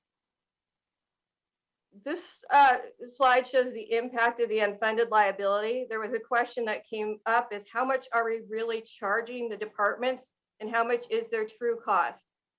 At one time, the unfunded liability was considered part of their payroll cost. And as it started rising and PERS started to stabilize it as more of a somewhat of a debt service payment, so to speak, the amount became larger. And as it grows larger, we're questioning whether or not it should be included with the salary lines or if it should be broke out just to show really what the cost is of that department. You can see again within the public safety numbers that their retirement costs or pension costs are much higher. And so they are impacted more significantly by the unfunded liability payment. So capital outlay, very minor this year, $5,000 from the general fund for some public works equipment, some physical fitness equipment for the police department, and also a parking vehicle replacement from the Abandoned Vehicle Program Fund. Won't go over all of these projects, but this is just a partial list totaling 4.4 million. The significant portion of the Point Pinos Coastal Trail funded through grants. In fact, the complete share of the fiscal year 21-22 budget for that project should come from grants. The city has allocated $500,000 for street-related projects, and that is allocated between the street rehabilitation project and the annual crack and slurry seal project. So this is just an update on the forecast, and just know that this is actually reveals revenues and expenditures over time. It assumes no other events intervene. And note that this reference is not the mid-year numbers, but the most recent budgetary numbers. That's just a portion of the slide that needs to be updated. And it identifies outcomes if nothing changes. It's really just an idea to take a look out into the future to help us plan. It should be viewed as a work in progress, and it is not a budget. One of the things that have been incorporated into the multi-year forecast is the PERS sensitivity rates. The blue columns represent what's in the current actuarial report, and the other three lines represent some of the sensitivity on how the rate could change based on the performance of the PERS investment portfolio. The black line is what was included within this forecast. So to look at the revised baseline forecast, we did include the American Rescue Plan Act funds, which was one of the scenarios that was presented. So what you'll see is in fiscal year 22 and 23, we're starting to see a little bit more revenues in excess of expenditures. And then what we're seeing in fiscal year 23, 24 is some of the effects that we've lost the American Rescue Plan funds, but at the same time, expenditures are decreasing because we are not paying for part of the pension obligation bond. Approximately $900,000 of the bond is retired in that year. The balance concludes in fiscal year 2029. Still, we have somewhat of a deficit in revenues that are are not funding sufficiently our expenditures. If we look at the estimated impact on fund balance, the blue line represents what this forecast includes. The black lines are the different barriers as to going into the reserve levels from the beginning being the 35% all the way down to the very bottom, which is our amount needed for cash flow. We did include one that was assuming revenues of approximately 2% less projected. However, we believe that the blue is more likely, and the tan line above is what would happen if we did receive the $1 million potentially from the sales tax revenue increase. That would put us above that reserve line again. Going over enterprise funds, all of our enterprise funds should come out with a positive balance. This shows based on a financial statement basis. So you can tie out to the comprehensive annual financial report. But if you were to look at it from a cash basis, we'd be seeing that the cemetery would probably have a balance of close to 70,000. The sewer fund would probably have more close to $3.2 million. The golf fund would have about $107,000. And we'd be looking at a negative $93,000 in the local water project. And that is something that we're working on in relation to the local water project business plan, which includes loan repayment and rate strategies. We're hoping to move through this within the next couple of council meetings and amend the budget for any potential changes. The internal service funds, you can see that we're going down to close to $300,000 in balance, and especially in the workers' comp fund. It doesn't allow for much fluctuations for potential large claims. The city is self-insured, but noting we are still on a positive track with that fund. So with that, I'll conclude my presentation.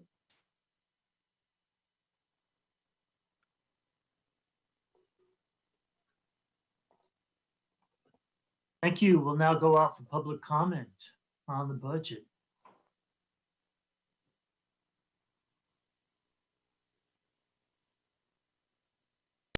Lucy Moore, you have the floor. Welcome. Thank you for waiting.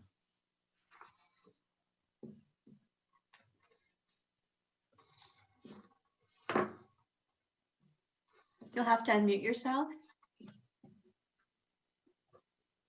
There we go. I'm sorry, I'm new to this. How's that? Perfect. Okay, good. Hi again, Mayor and council members and staff. I'm so happy to have this opportunity. As Vice President of the Friends of the Library, we want to thank you so much for supporting the restoration of the library's budget to bring back full staffing and library services for the coming year. We appreciate the many demands on the city budget right now. Oh my goodness, what a year it has been. As you know, our library is one of our city's numerous jewels, along with our museum and our wonderful parks. Now, with the renovations to the interior, as well as the renewed landscaping, the library is on track to really sparkle among those jewels. Even more importantly, however, our library will soon once again offer the services that help to make our town a true community. And those include a central meeting space, an island of reason in an often bewildering world, engaging programs for children, materials for all ages, and a staff dedicated to service. I've been lucky enough to volunteer weekly during the pandemic period, and I overhear them talking to people, answering questions on the phone and talking to patrons at the door, and it just warms my heart the way they want to serve, and we're just so glad to know it's going to come again fully open.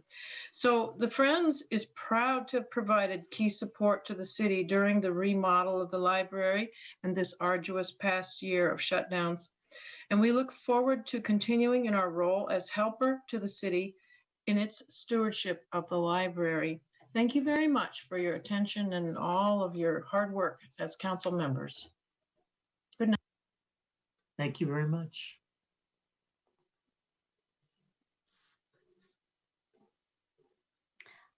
I currently do not see any other hands raised, Mayor. This is only one of the most important activities of the year, is proving the budget. Okay.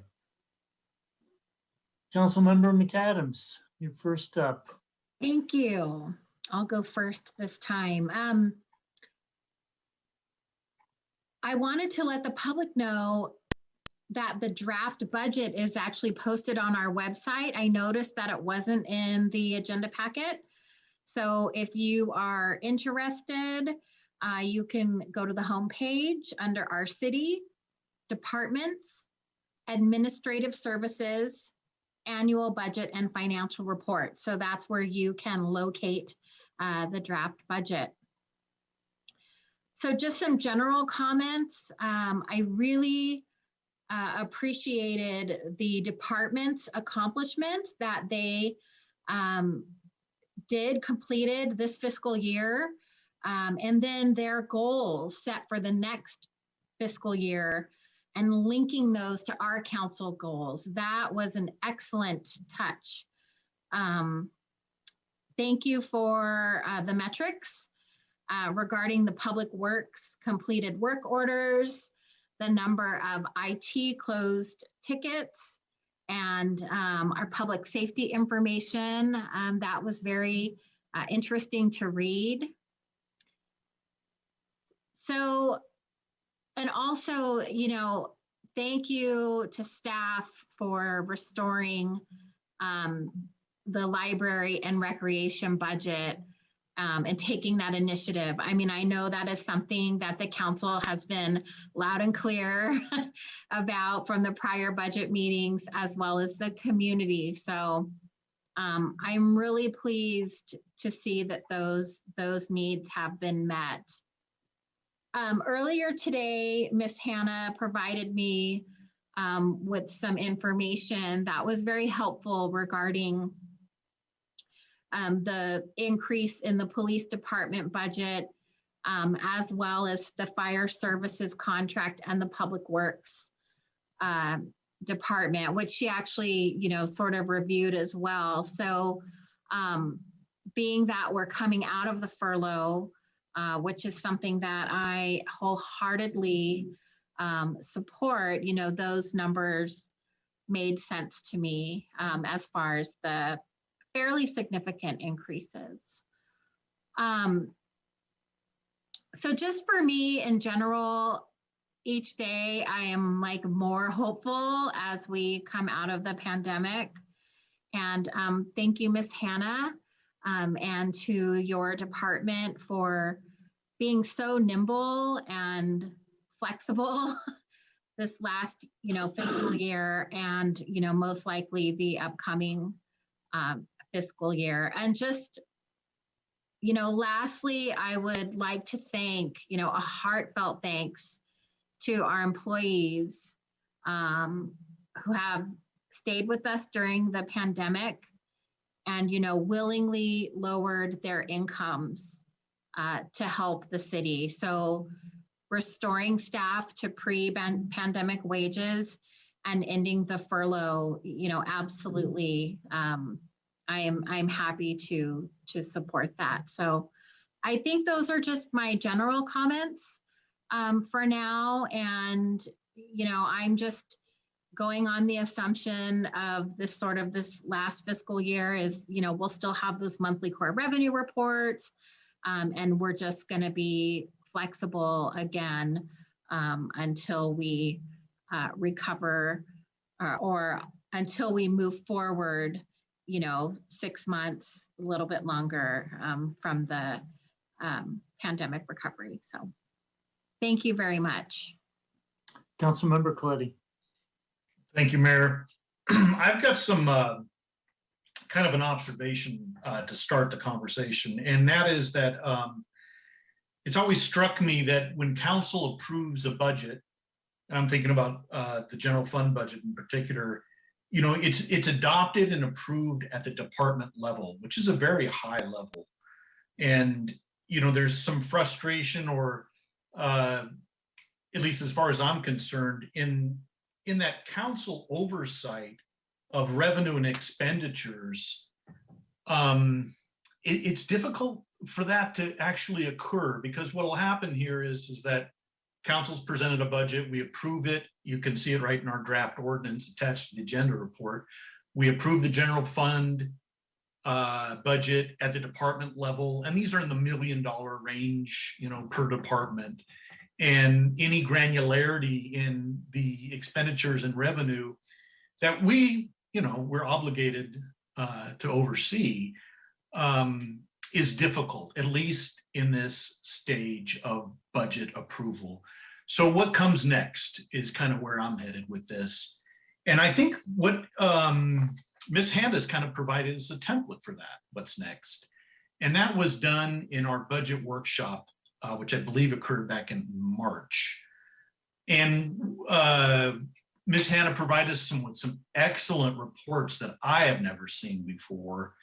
Revenue and expenses on our leases, all the kind of things that give you a lower level insight into how we actually make revenue and how we actually are liable for expenses. So I would like to urge council, as part of a control mechanism, as part of council's oversight responsibilities, to kind of move forward on the level of reporting that we receive. It's one thing to approve a budget at $1 million line item. It's another thing to understand how these $1 million line items actually end up getting spent. And, you know, we do, as Councilmember McAdams mentioned, as part of the pandemic, we did start receiving core revenue reports. Those are wonderful. Those are nice little, you know, vignettes.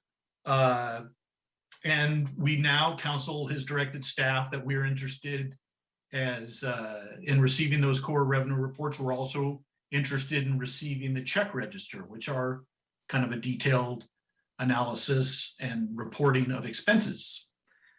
But we can go further than that. And I think the March budget workshop provided those templates and some of the reporting that I would like to see continue. So that's kind of my focus. That's kind of what I prepared. Those are the remarks that I prepared, is that, yeah, we approve and we adopt a budget, but where's the control? Where's the reporting that we get insight into how we're receiving revenue and what expenditures we're making? I will say I very much appreciate Ms. Hannah removing the UAL, the unfunded actuarial liability, from the department budgets. That's greatly appreciated. Probably saves her a lot of time in having to answer that question. So that's good. You know, the enterprise funds, so we approve, you know, again, in the draft ordinance, we approve the general fund budget, and then we approve the various enterprise fund budgets. The ones that are having trouble, you know, I'm thinking the local water project in particular. I think it's very important that we receive reports on a cash basis and not on a financial statement basis.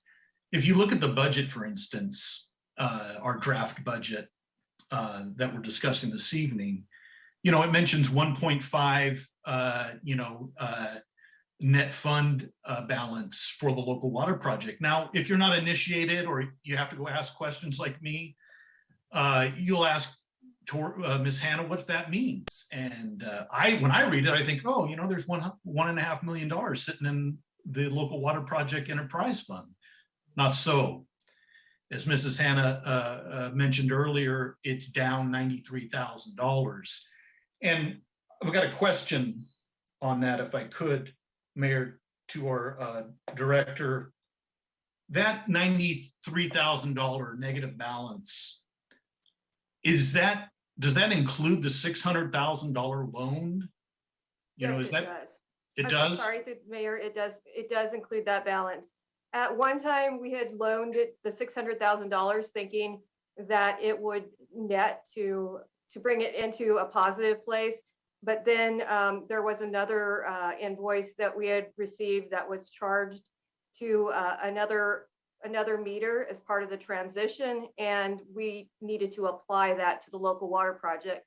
So when that was applied, it did alter the net difference.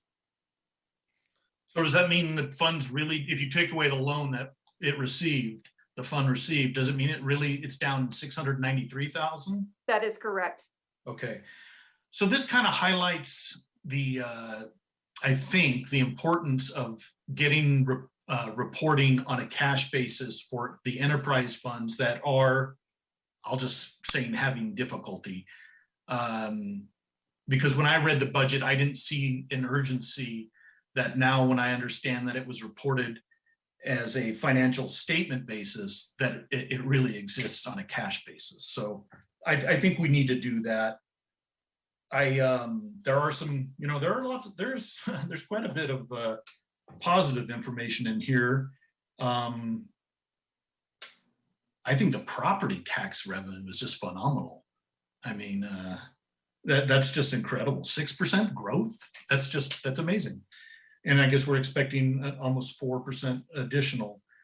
The sales tax, you know, I will just say, I've heard it said that sales tax, city sales tax is made up, 70% of it comes from tourists and visitors. Well, clearly that can't be the case, because during the pandemic, you know, we were only down, you know, a few $100,000, which is important, but needless to say, the residents do pay the bulk of our sales tax. I will also echo Councilmember McAdams' point about the budget being available online, and perhaps we can actually have a link placed on our homepage, kind of under news, that allows residents to go find that document, at the top level instead of going, traversing several layers. So I guess my take-home message is more reporting to help us understand how the budget we approve actually gets spent. Thank you. Councilmember Emilio. Thank you, Mayor. Miss Hannah and your crew behind you on this whole budget is, I just wanted to give you 2 thumbs up. I had my answers already discussed actually with the city manager about the budget, and I understand it, but I just wanted to give you yourself and your entire staff compliments on putting together a conservative budget. And Councilman Coletti's right about the real estate is really important.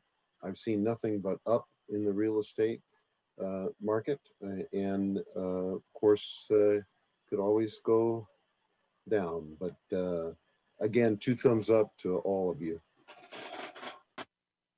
Councilmember Pedori. Thank you, Mayor.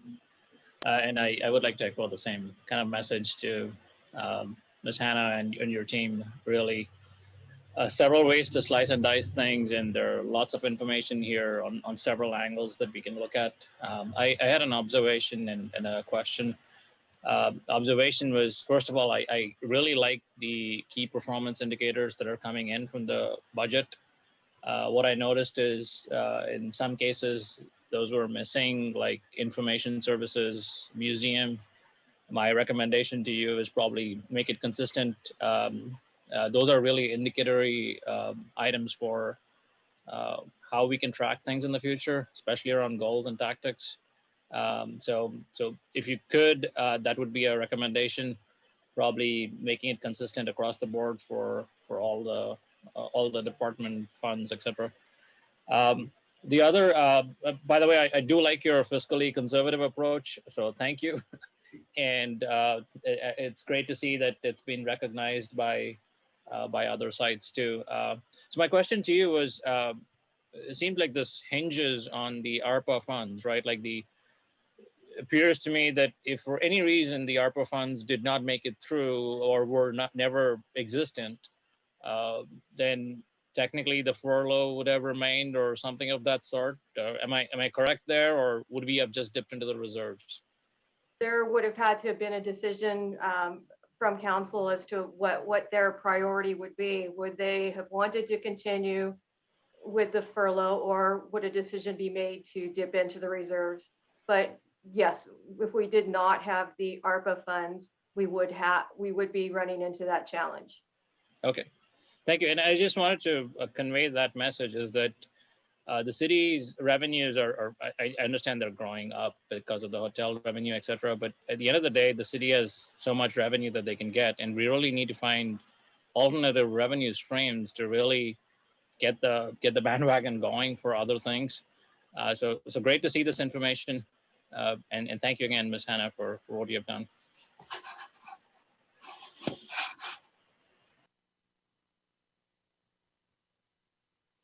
Councilmember Tomlinson.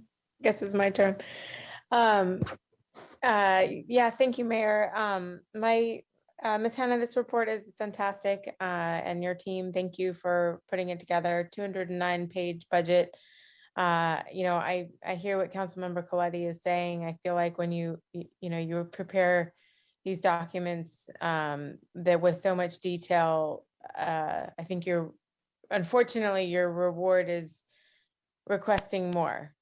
So I too would like more, and I also want to hear from you though on whether that's possible, and how that affects your workload.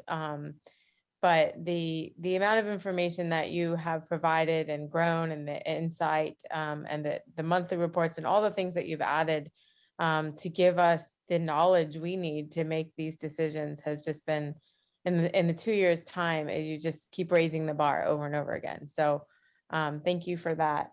And I look forward to discussing the local water project. And I understand, amendments to the budget will be needed to be made. And I mean, if we learned one thing last year, it was that budgets get approved and then relooked at and adjusted, and we make decisions with the information that we have at hand when we have that information. So I think it's very wise and responsible for us to take the ARPA money this time around, and I mean, we don't really have much of a choice but to allocate it the way it is recommended.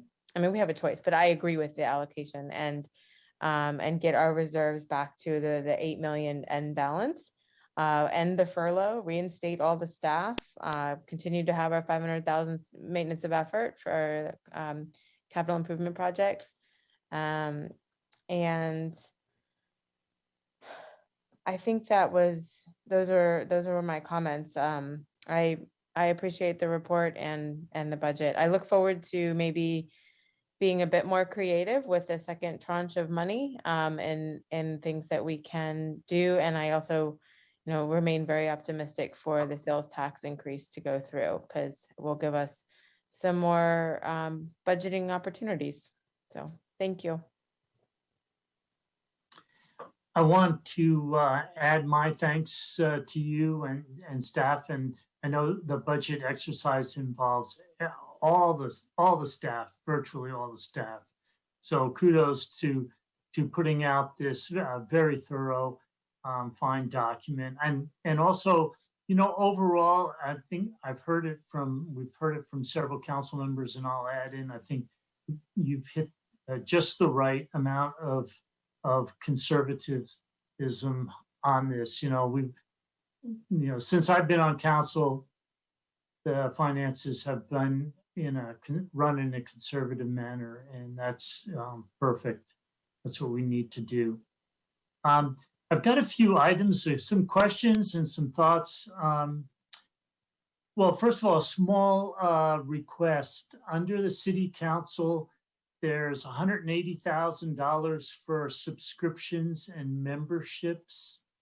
And could you send that out, a list, to all of council? Maybe we can find some dollars in there that can be better spent elsewhere.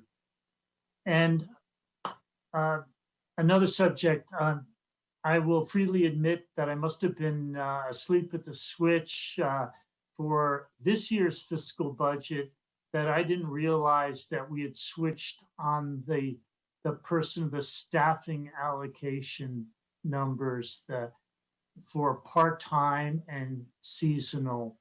So if I understand it correctly, so in 1920, fiscal year 1920, you included we're talking about recreation department and library department personnel, I think, only. They were included in the authorized staffing, but this current year and future years, you're not including them in the staffing count, but there is a budget amount for part-time and seasonal employees. Is that right? That is correct. One of the challenges is when recruiting, especially for some of the library positions, if we say that they're only allotted like the equivalent of 2 clerks and maybe 2 librarians, and they want to mix that up to have 3 maybe librarians and 1 clerk, and the positions or the people working in them may not be that exact fit, but they still remain in budget. By giving them a pool of money that's equivalent to what they had, it gives them the ability to alternately staff those positions, and they'll be controlled at a separate line item within the budget. As far as presentation goes, they wouldn't be listed on the authorization, the staffing authorization, but on those department pages, we will be listing a separate line item called part-time salaries or on-call salaries. Well, that sounds perfect and makes great sense to me. There's no point in having to approve a number from council when you need the flexibility and it doesn't really matter. So thank you for that. And where are we? Okay, small question. If you don't have the number, where are we in terms of library hours for next year? Do you know that off the top, or should I wait? I can address that, Mr. Mayor. With this budget approval, we're back to full strength starting July 1, assuming that the governor moves forward and protocols are relaxed. We're going to be, if you look at the comparative budget library between years, you'll see this year's amount is very similar to the pre-pandemic level. And with that explanation that Ms. Hannah just provided for the on-call employees, that's going to allow for normal service. That's nothing short of fantastic. I'm sure a lot of people will. Now, Mr. Mayor, could I just add a caveat? Sure. It might not be full strength come, immediately July 1. There's some effort and, to make sure that we're doing things properly. There will still be some safeguards in place and some measures that we want to adhere to, but council's direction was to restore the library and the recreation budgets in this next fiscal year, and that's what we've done. And so to your point earlier, that's why you're seeing these recreation programs come back. And that's why you're going to have the library be open, but it might be a little bit different than you remember pre-pandemic at the start.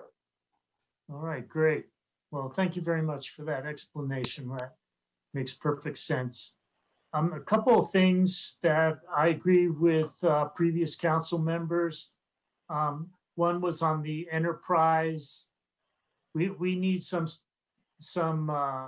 cash basis reporting when you look at the budget. It looks like, for example, all the enterprise funds are flush with cash, but that's not being the case. So I think that's important for having clear communication with the public. So I hope you do that. And my explanation isn't that there would be something right away for our enterprise funds, but I hope that you will work towards that in the near future. I noticed there was a statement or two about entitlement fees to a local water project. And I just want to put down my support for directing all entitlement water fees to the local water project fund. It needs it, and for obvious reasons. Without the local water project, we wouldn't have those entitlement fees. So I think that for those two reasons, that's where they should go.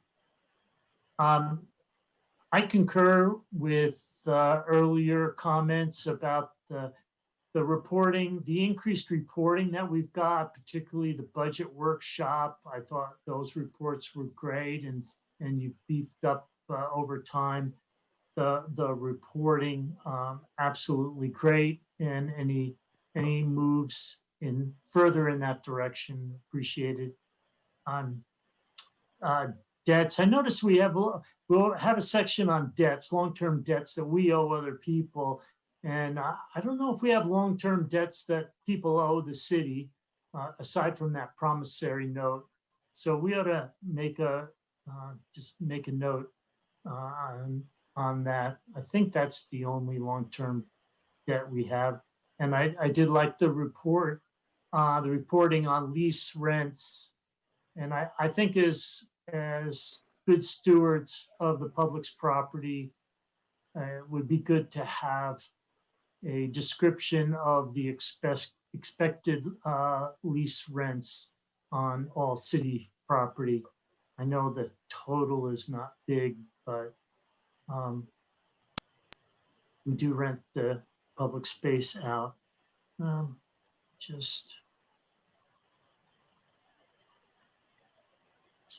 I think that's it for me for now. Councilmember Emilio.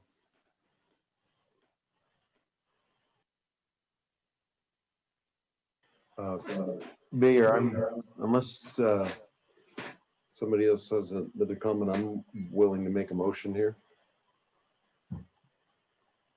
Okay, I'm not, just if you'd hold the thought, let me just double check. I'm not hearing any substantial changes to the budget at this point. Comments on reporting.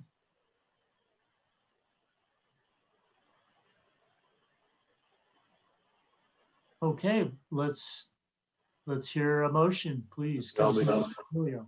Thank you, Mayor. I'll make a motion that we introduce and hold the first reading of an ordinance to adopt the fiscal year 21/22 operating and capital improvement budget, amend the fiscal year 2021 operating and capital improvement budget, and direct the publication of the ordinance will be satisfied by publication of the summary approved by the city attorney. Second. May we have a vote, please? Councilmember Emilio, Aye. Councilmember McAdams, Aye. Councilmembers Tomlinson, Aye. Smith, Aye. Aduri, Aye. Coletti, Aye. Mayor Peak. Aye. Motion carries 7-0. Thank you, and forgive me for making comment that I don't think this budget discussion would be anywhere near as smooth and pleasant if we hadn't had substantial reserves and prudent fiscal management by our city staff and current and former councils. I know one of our neighboring cities are gnashing their teeth right now over their budget, and we're not doing that. So kudos all around to folks. And that brings us to 8 o'clock. Perfect time to take a break. I suggest we. All right, it's 8:15. Let's resume. Item 12A, special events. Mr. Go. Thank you, Your Welcome. Honor, members of the City Council. I do have a brief presentation. Let me share it with you here. Very good. So tonight I'm here to present a few modifications to the special events calendar. Special events fall under City Council Policy 900-1. City staff does call for applications in the summer, which we then present prior to the next fiscal year. And then we'll bring that calendar forward to the City Council for approvals. Just a recap of how it works. So the City Council did approve the fiscal year 21-22 calendar at their February 3rd, 2021 meeting. The current calendar that was approved at that meeting has 20 events, 12 city-sponsored, and 8 full cost recovery events. So we're looking to add 2 events to the 2021-22 calendar. We received these applications since the original approval. The first one would be Pacific Grove Bike Night, which would occur on July 9th. What that is the opportunity for the city to bring in over 200 vintage motorcycles to our downtown on display for everybody to tour and see, very similar to the car shows that you're familiar with in our downtown setting. They're in conjunction with an event that's going on at Laguna Seca. This was promoted by the Chamber of Commerce. The second event would be Butterfly Days, which would occur October 1st through the 3rd and be surrounded and part of the Butterfly Parade that we all know and love. The first day of that event would be October 1st, which is a Friday, and that would be an event downtown with music, face painting, some booths. No city services would be needed for that. Then on October 2nd, they are requesting the use of Chautauqua Hall and El Marie Dyke Park for children's activities and some other events similar to that. And then on October 3rd, there will be the blessing of the sanctuary by the Ohlone Esalen Nation tribe That's an event that occurs every year. Both of these events would be classified as city sponsored. And I'd just like to specify also, since I drafted and put this agenda report into the packet, I've also received another event associated with Butterfly Days, which would be a sunrise or a sunset event at the Point Pinos Lighthouse on October 2nd. That would be also hosted through the Heritage Society, who's brought forth the Butterfly Day events. If city staff feels, once we review that application, that needs to be included into the special events calendar, we'll bring that forth for your consideration. We may not be able to, I still need to review that application, and we might be able to just approve that as a use permit, yet to be determined. I will let the city council know either way. And then we do have some modifications to two special events that are coming up. One of the modifications would be the 4th of July event at the Caledonia Park, the traditional barbecue that we have done in the past. This year, they'd just like to shift that away from a barbecue and just have music and promote the downtown businesses during the 4th of July. Additionally, the Feast of Lanterns will not be having their large-scale event at Lovers Point this year. With the uncertainty of the pandemic, they were just not able to get that organized in a timely manner this year. So now they are requesting the use of Chautauqua Hall to just host a small event with wine and cheese and some auction items.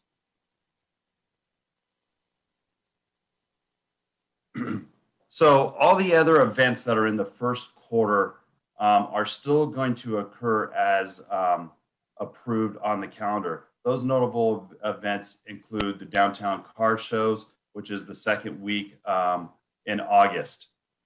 And we will make sure as city staff that all of those events are in compliance with current CDC guidelines. We're not sure what those guidelines will be at the present moment or at the moment of the events, but we're moving forward that there will be some guidance that they'll need to adhere to. I've already been starting those discussions with those event organizers, but it's anticipated that all first quarter events are going to occur with the exception of the two that I just talked to you about with a few modifications. So the recommendation tonight is to approve two new requested special events, the Pacific Grove Bike Night on July 9th, and then the Butterfly Days on October 1st through the 3rd as city-sponsored events. And let me just clarify that really no city services will be needed for those events. And then also approve modifications to the two events, the 4th of July and the Feast of Lanterns. And then just receive the update on the first quarter special events calendar. I could come back or Katie Clark will come forward and give updates on the remaining events throughout the year if we feel that's necessary. So that concludes my report. Thank you. Thank you very much. Do we have any public comment? I think we do. We do, Your Honor. Dixie Lane, you have the floor. Welcome. Thank you. I just wanted to say thank you for putting Butterfly Days on the calendar. We're excited about it. The business community is excited about it because we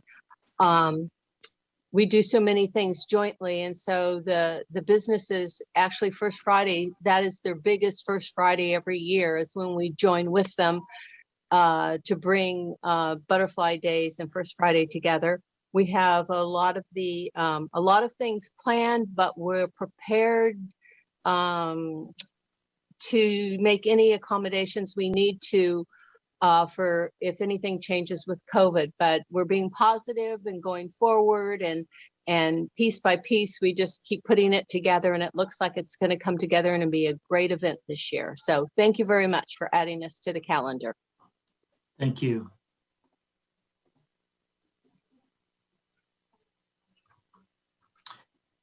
We'll now bring this back to council. Councilmember Tomlinson. Thanks, Mayor. And thank you, Mr. Go, for the report. A great review and a very clear and thorough report. So I appreciate that. As it's really awesome to see these special events being able to come back. It's exciting that the first quarter looks like it's going to kind of click off with everything that has planned. I appreciate the Chamber of Commerce and making the not just canceling the 4th of July event and making the effort to bring it up to Lighthouse and towards the businesses and what they're going to be able to make happen. Those efforts are very much appreciated for our businesses and for our community to kind of bring us together and kick off the beginning of the fiscal year and with 4th of July and summer and all that. I appreciate the Heritage Society for putting forward the Butterfly Days. All those activities sound great. I have my full support for full cost recovery. And then also the bike night sounds like a great way to bring people into our city. I just wanted to confirm that the full cost recovery in my mind in the times we've reviewed with Kyle was, what is that cost to the city? And so you said there are no city services needed for these 2 additional full cost recovery events. So if we were to see the pricing spreadsheet like we've seen in the past, it would be $0. Is that what you're saying, Mr. Go? Actually, Councilmember Tomlinson, through the mayor, we're recommending that these are city-sponsored events. Sorry, okay, I misspoke. You're right, city sponsored, but without any services, then it's essentially there's no out of pocket for the city. That's correct. There's no out of pocket out of the city, but if it was, for example, a full cost recovery event, then the use of like Chautauqua Hall would have a rental facility fee associated with it, but there's no labor associated with these events. And security, blocking streets, signage, all that stuff is not needed. Not for the Butterfly Days, and it's not anticipated that not for the Butterfly Days at like Chautauqua Hall and stuff, and it's not anticipated that the events downtown, the motorcycle event will bring that level. But if it is needed, we will work with the police department and the Chamber of Commerce to ensure that it is a safe event, 100%. Once we get this approved, if it is approved tonight, I'll begin immediately working with the Chamber of Commerce to see what those needs look like and how we move forward with those. Okay. Okay, great. Well, I'd like to offer my support to adding these 2 events to the calendar and, just voice my thanks to all these folks who are hosting these events in our city. So thank you. Councilmember Coletti. Thank you, Mayor.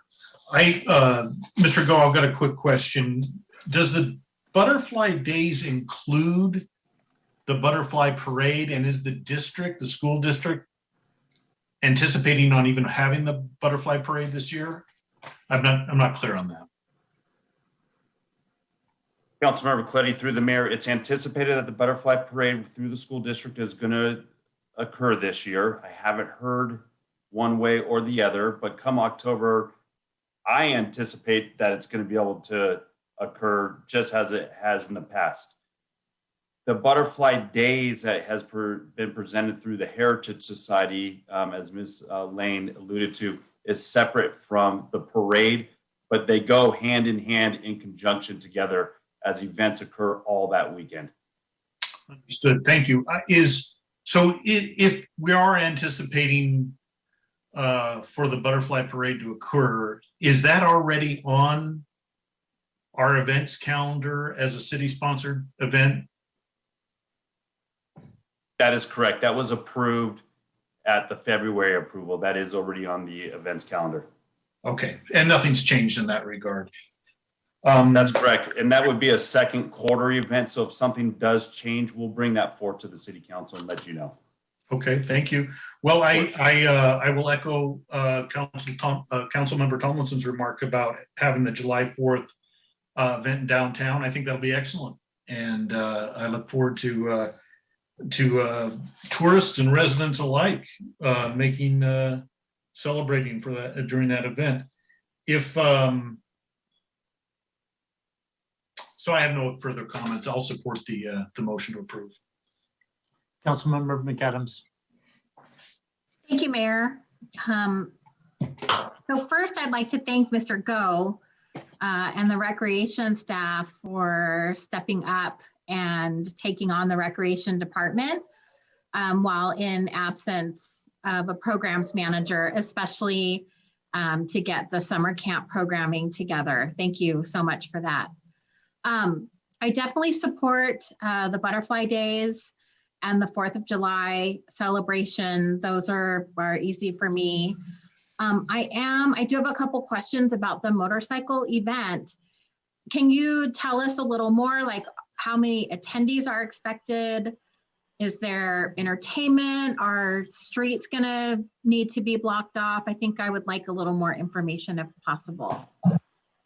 Yeah, the application specifies that they're anticipating about 400 people in attendance.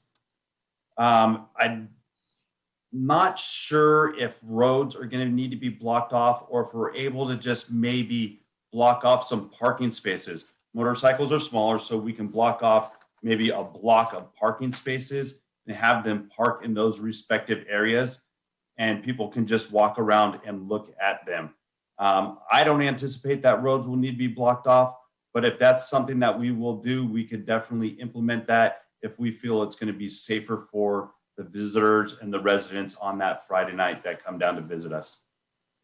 Thank you. And that sort of leads me to my comment is, 5 to 7 p.m. on a Friday night is like busy restaurant time. So I definitely think that there's going to need to be some coordination and, perhaps a safety plan, something like that. So, really for me, except for the PG Rotary event, any car related event is full cost recovery. And that's including the little car show that has been, happening in downtown for a really long time. So I'm having a little bit of an issue with having this new motorcycle event be city sponsored. But if that's the will of the council, then I'm happy to go that route.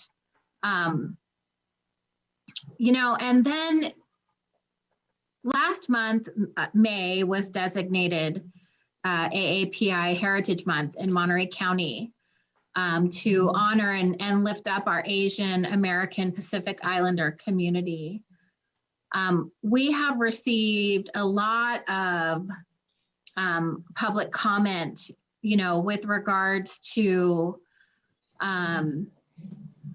the appropriation that's happening, with the Feast of Lanterns. So, I get it. Our area is rich in history regarding Japanese, Chinese, and other AAPI communities. There's like agriculture, railroad, infrastructure, fishing, on and on. And so, I really share this distance for the cultural appropriation and call for the event to stop doing this. So, out of respect and solidarity for our Asian American and Pacific Islander community, I'm not going to be able to support the city financially supporting this event. So when we get to a motion, I would perhaps like to break up the events if possible, because I would like to support the other ones. Thank you. Councilmember Smith.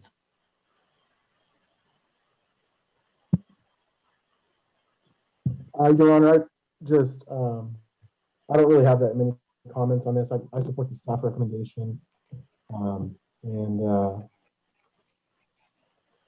And I think that staff did a nice job of dealing with all the change that happened with COVID-19 and kind of starting this thing up again in July makes sense. Hoping all things systems are a go for July and we can, do some fun stuff in the community. So that's all I have. Thank you, staff, and we charge forward into the next event year.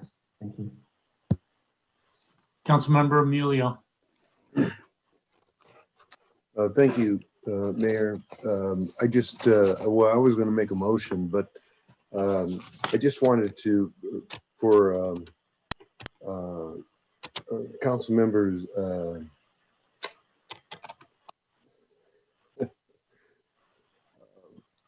Councilman talked about the Feast of Lanterns. Actually, it's they canceled that. They're going to have a fundraiser at Chautauqua Hall on that particular time. They're not doing anything in regards to the Lover's Point, Councilman McAdams. They're not doing anything on regards to what you talked about. It's just they're just doing a silent auction during that time. And when it's ready to make a motion, I'd be willing to make a motion on this. Mayor. Councilmember Peduri.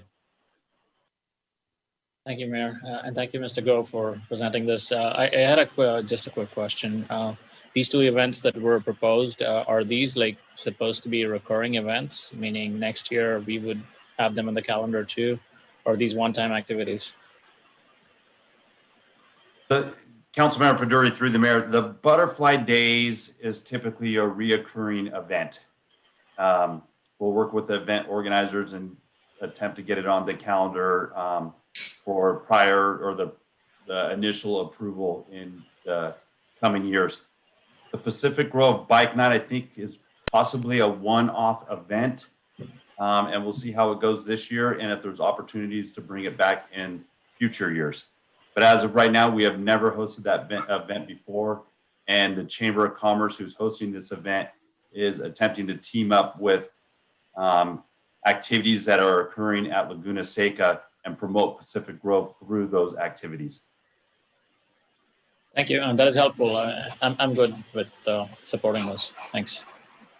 And just let me be perfectly clear. We are only approving these events for this fiscal year. The future years requires additional approval. Councilmember Tomlinson. Thanks, Mayor. And I actually had similar feelings as Councilmember McAdams about the bike additional one, and that it, maybe should be not sponsored by the city. But I guess I'm going to propose that the fact that I just heard that it might only be 1 year, it's a first year, we don't have exact visibility on the size and scope of it, and therefore the cost and support needed. It's post-COVID. I want to be as supportive to events as I possibly can. So I still stand by what I said in supporting it as city sponsored for this year, but I will in future years, I think, when we have more of a wrap up of what it was all about, possibly shifting that to a full cost recovery in future years if it becomes a repeat event. So thanks. Councilmember Coletti. Thank you, Mayor. I feel exactly the same way as Councilmember Tomlinson just articulated. Let's give it a shot. I've kind of had a few doubts myself, but I'm planning on going down and taking a look, see how it goes. One question for Mr. Go. Will the chamber be directly helping you manage the bike event? What's their involvement? Are they going to help, coordinate this? I mean, there's got to be information given to the people who are going to be coming into town, I imagine, on where to park and this kind of thing. Yes, Councilmember Coletti, through the mayor, I'm assuming and anticipating that the chamber takes the lead on it. This is their event. They're the host of the event. They submitted the application. And just to clarify, per Council Policy 900-1, if the chamber hosts an event and they bring it forth, then that is considered a city-sponsored event. So if that's going to be the case, then I am going to hold the Chamber of Commerce responsible to make sure that it is ran smoothly and that the necessary facilities are administered throughout the event. For example, porta potties and any closures or volunteers that are needed, trash receptacles, and so on and so forth. We'll assist to the extent that we can, but this is their event that they're hosting and they presented it to the city.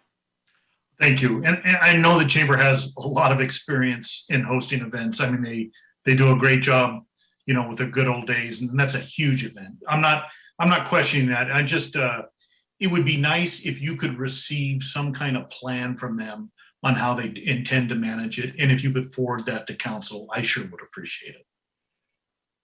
Absolutely, Councilmember Coletti. We can do that. And Public Works has vast experience hosting and running these events also. So we're very familiar with how it needs to look and what we need to do. Thank you very much. Of course.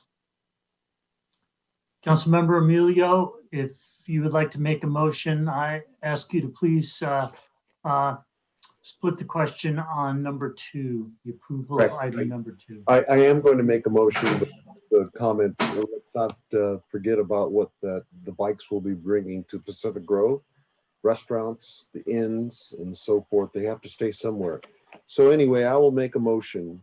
The first motion I will make is approve 2 new requested special events, Pacific Grove Bike Night on July 9th, 2021, and Butterfly Days on October 1-3, 2021 as city-sponsored events for inclusion on the 21-22 special events calendar. And a second? I'll second that. May we have a vote, please? Councilmember Emilio, Aye. Mayor Peak, Aye. Council members Coletti, Aye. McAdams, Aye. Kaduri, Aye. Smith, Aye. and Tomlinson. Aye. Motion carries 7-0.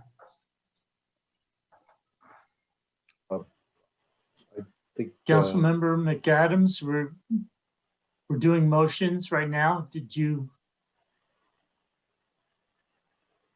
Councilmember Emilio, why don't you? Thank you, Mayor. Motion to approve the modifications on 2 approved events, the 4th of July celebration and Feast of Lanterns. No, we're gonna split. Councilmember Emilio, we're gonna split that one. Oh, you're gonna split, Further. you're gonna split. I guess it's 2 splits. Okay, 2 splits on number 2 is what you're saying. Okay, I'll give it a shot again.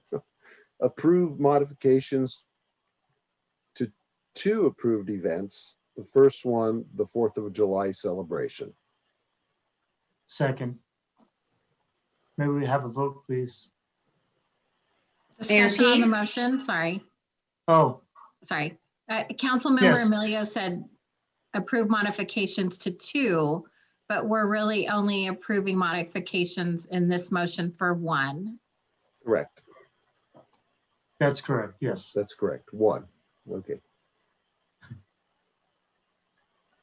Mayor Peak, Aye. Council members Emilio, Aye. Tomlinson,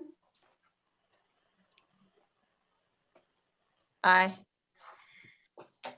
Smith, Aye. Kaduri, Aye. McAdams, Aye.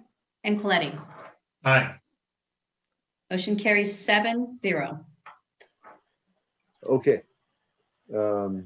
Approve modifications to 1 event, the Feast of Lanterns and the Feast of Lanterns. Second.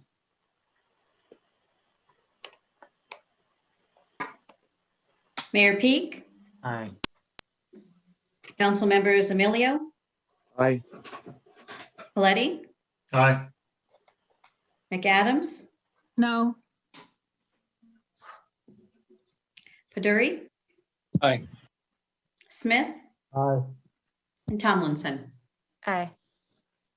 Motion carries 6-1. Thank you very much.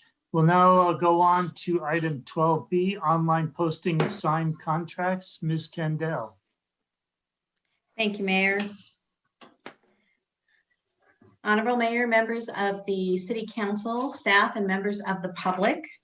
At the April 7th meeting, Council directed staff to provide a recommendation with options, pros and cons on how best to online or post online agreements that have a value of $5,000 or more. A meeting was held amongst key staff And a summary of discussion and preliminary findings were outlined in my agenda report. This agenda report was prepared by myself and Chief Information Officer Mohammed Qasimi. The agenda report outlines the pros, cons, and options. I don't have a prepared presentation just to save time tonight. And this item was continued from the last meeting as well. And staff's recommendation today is to have council direct staff to manually post contracts of $5,000 or more. And it was previously recommended that we do this after the launch of the new city website, which we have launched it today. We'd also recommend that we have the additional time to conduct the research, evaluation, and assessment of available document and records management software options based on the city's overall need for managing documents, workflows, and records, including a formal request for proposal if needed. This concludes our report. I believe Mr. Qasimi is available for questions and actually can speak more on the launching and any other things he might add to this report. Thank you. Mohammed? Yes, I'm here. All right, we'll go out to public comment.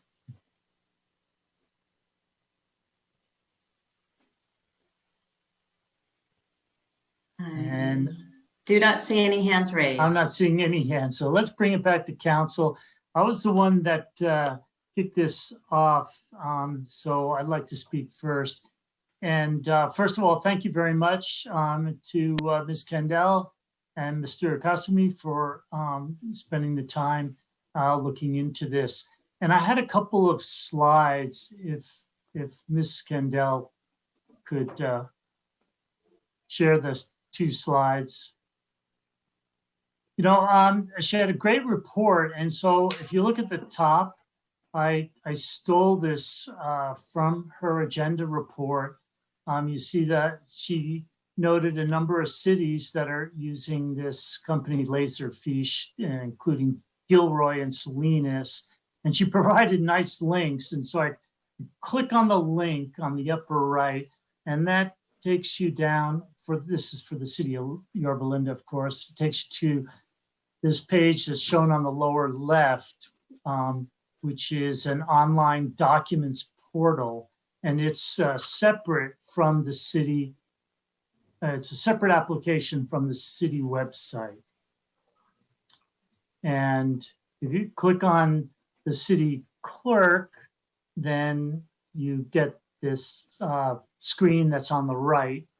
And I'm just looking at agreements. So I clicked on agreements. Could you move to the next slide, please? Okay, I'll start on the upper left, and I was looking for this document, Gallardo. So I click on G and L and then G, and then find the name Gallardo and click on that. And then I get this document. So the city of Yorba Linda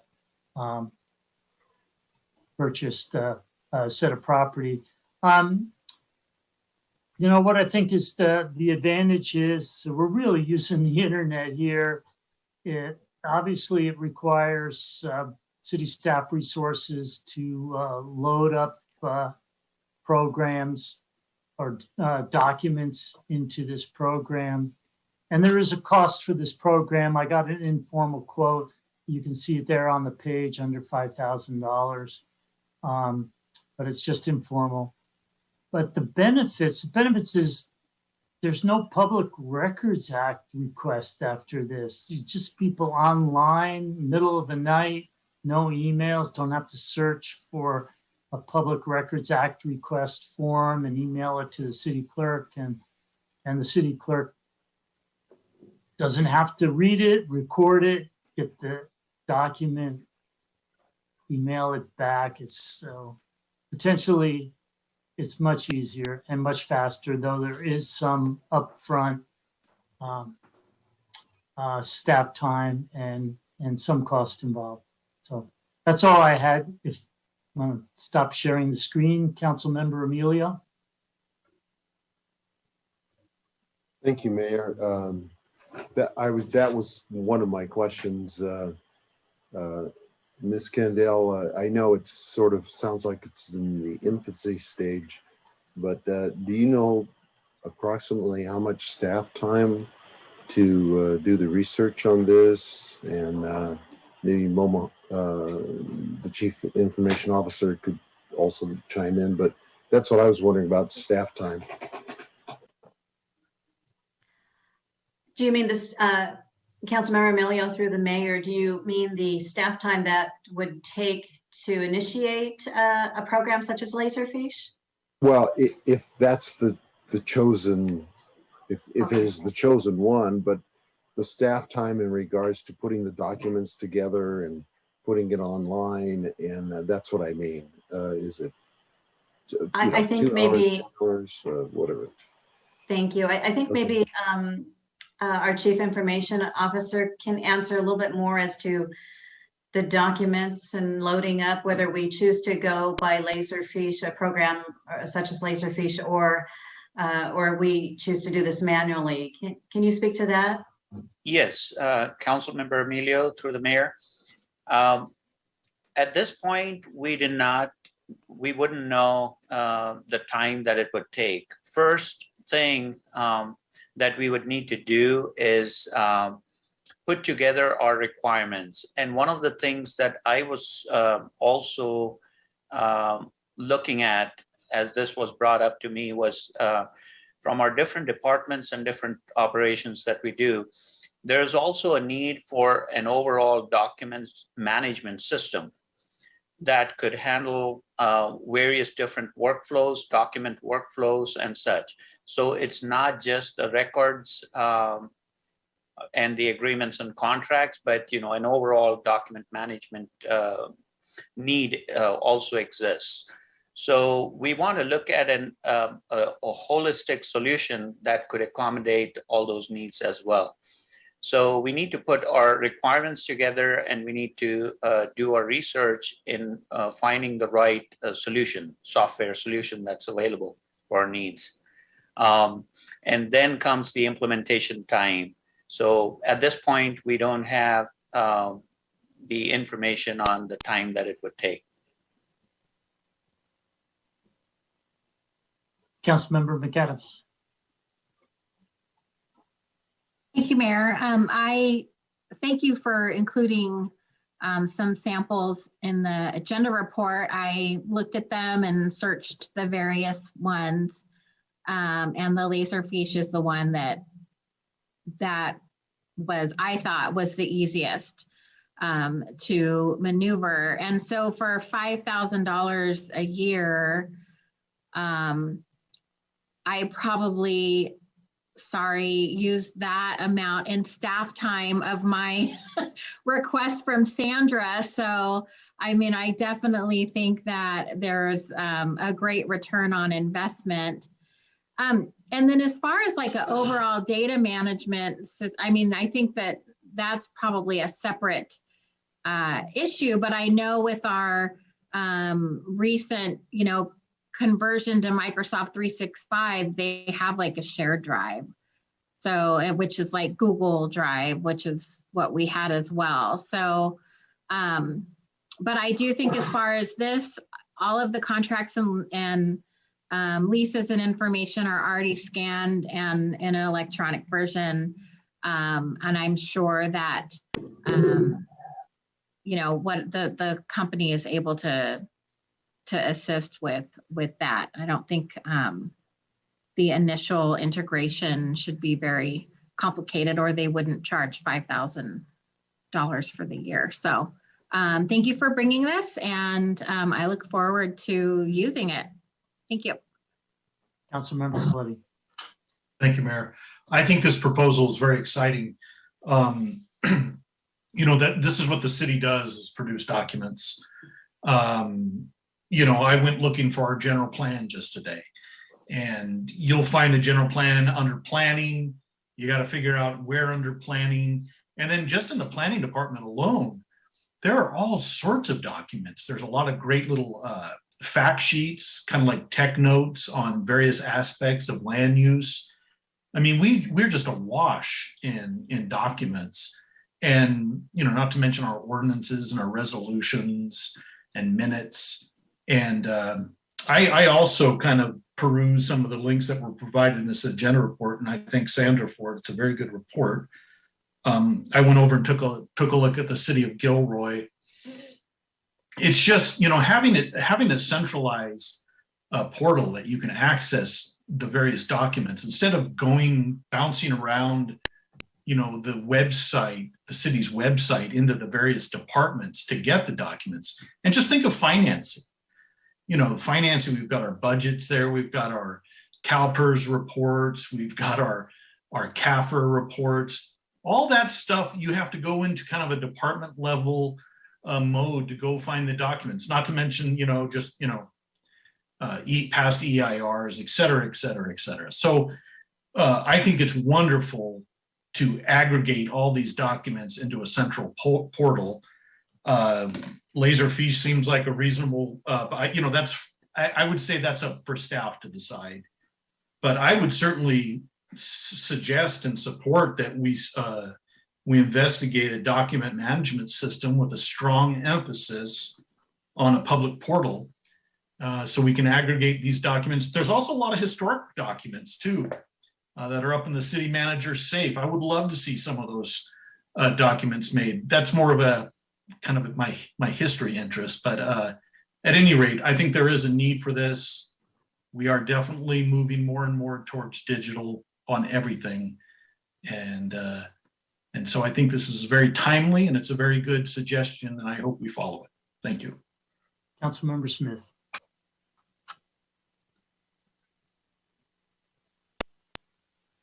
Hello. Thank you, Your Honor. So, I think there's benefits to this. I don't know that it will curtail the Public Records Act request very much, but I do agree that it'll be helpful to have for people that are looking for specific contracts. I think that I don't think I can support it at the $5,000 threshold where the way the report is laid out. Trying to find my agenda here. Yeah, it looks like I think 5,000 is a little too low. I think that it's going to be a lot of work for staff. I definitely don't want to select the software. I want, even if I don't vote for this item tonight in favor of it, I hope that we don't direct staff to use a certain type of software, and we allow our chief information officer to ascertain what the best software would be for this particular project. And again, $5,000 threshold, I think we're going to have, I'm not certain, but I think we're going to have a ton of that. I would want to see it higher before I would really want to support this, just so that we can manage staff time and not put too many demands on their time for things that are at that level. But I could see the bigger projects. Yes, I can understand why people would want to have, that's where we get most of our commentary on the bigger things, like potentially the ATC, potentially different projects and development projects that are going to come forward. So I understand that the desire to review those contracts, but that's where I stand on it. Thank you. Councilmember Peduri. Thank you, Mayor. To Councilmember Smith's point, I actually have a question. The recommendation reads direct staff to manually post contracts of 5,000 or more. Is this a one-time event? The staff will post everything today and then they're going to explore everything later on, or is this a recurring event, the manual event? Councilmember Vaduri, through the mayor, we were directed to kind of look at the pros and cons. And so I think it is going to be at the discretion of the council which way to go. We could potentially, well, again, it does say direct staff to manually post the contracts. after the launch of the website. And so if it's council's discretion to do that, we can do that, and or the council can change the motion to taking, allowing staff to take the additional time to conduct the research that's needed. My question was actually, if the council were to vote in favor of this today, is the staff going to post all 5,000 and above contracts once, meaning tomorrow? And then when was the next time that the staff is going to post all the manual contracts? Is it going to be next month, next year? It's still a manual operation until you get an automated solution in place. How frequent are you going to be doing it? I would presume we would have to work out a plan, but I would presume once they were all uploaded onto the system manually, that it would just become a manual practice, as the contracts get passed, possibly, bi-monthly, to be sure that it stays current. We're also looking at the staff's time to remove contracts as well, due to the retention policy. And there was some mention of the retention policy in our agenda report as well. So older contracts that are up for destruction pursuant to the retention period would obviously be, taken down. So I hope that Understood. The city manager has his hand up. Is this in relation to the same question? Please. Thank you, Councilmember Paduri, through the mayor. I think you're illustrating what the chief information officer was getting at. Councilmember Paduri, I know that you are a former software developer yourself. I myself am a former software business analyst. The first step when you're trying to address a need is you meet with the client, you flesh out the business requirements. And yes, we could certainly slap a bunch of things up on the website, but you've just illustrated why that's problematic. How often is that refreshed? How's that going to work? What's the procedure? We've really worked hard to instill some rigor, and maybe some vigor in our IT realm. We have a chief information officer. He's highly qualified. He's knowledgeable. And what he's done is he's stopped the city's past practice of simply running around and buying a tool or doing something whenever we had a need. Thanks to our chief information officer, we now stop and look at things holistically. It might take a little bit longer, but our end result is always something better. And I think this is a great example of that. I would urge council to think about giving us some broader direction here to come back with a better solution. It might take a little time. I can tell you with certainty, this is not a $5,000 solution for the cost of the software. It's going to be much more involved, but I think you're going to get something much better if you allow for a more thoughtful approach. And you're going to get that through our chief information officer actually methodically walking this through and developing requirements. Thank you for the opportunity to speak. Thank you, city manager. So in my view, if the council is heading the direction of directly manually posting things online, then my view is that this needs to be a one-time event, and it needs to stop right there. Because if you're manually posting something a second time around, it is going to cause some confusion. It will cause some kind of discrepancy, and it will lead to more questions and answers, which I don't think the city can afford. So if the council is wanting to do the manual operation, I would suggest that being a one-time activity until an automated solution is found. Thank you. Councilmember Tomlinson. Thanks, Mayor. It's been interesting to listen to all these comments, and I'm learning about this system. I think it's a really important feature to be able to add. And thank you, Mayor and Ms. Sandra, who brought this forward and these ideas. So, I support letting Mohammed come back to us with his recommendation for what software we might need in order to do this correctly. I feel like I'm hearing that their support for the access is there, And therefore we should do it right and not hastily or quickly. So I don't have the correct software in my hip pocket, but I would love to hear back what software that is and how much it costs and how it works, and kind of some pros and cons of what we can get in order to have the transparency that we know our constituents and the people who are interact with our city business want to have. So, thank you. Councilmember Emilio. Thank you, Mayor. I agree what some of the comments that have been made. I mean, it was quite obvious Mohammed and his crew needs to go back, because I heard about, you know, other things that could be placed on the website, like I'm just using an example, work orders or whatever it is.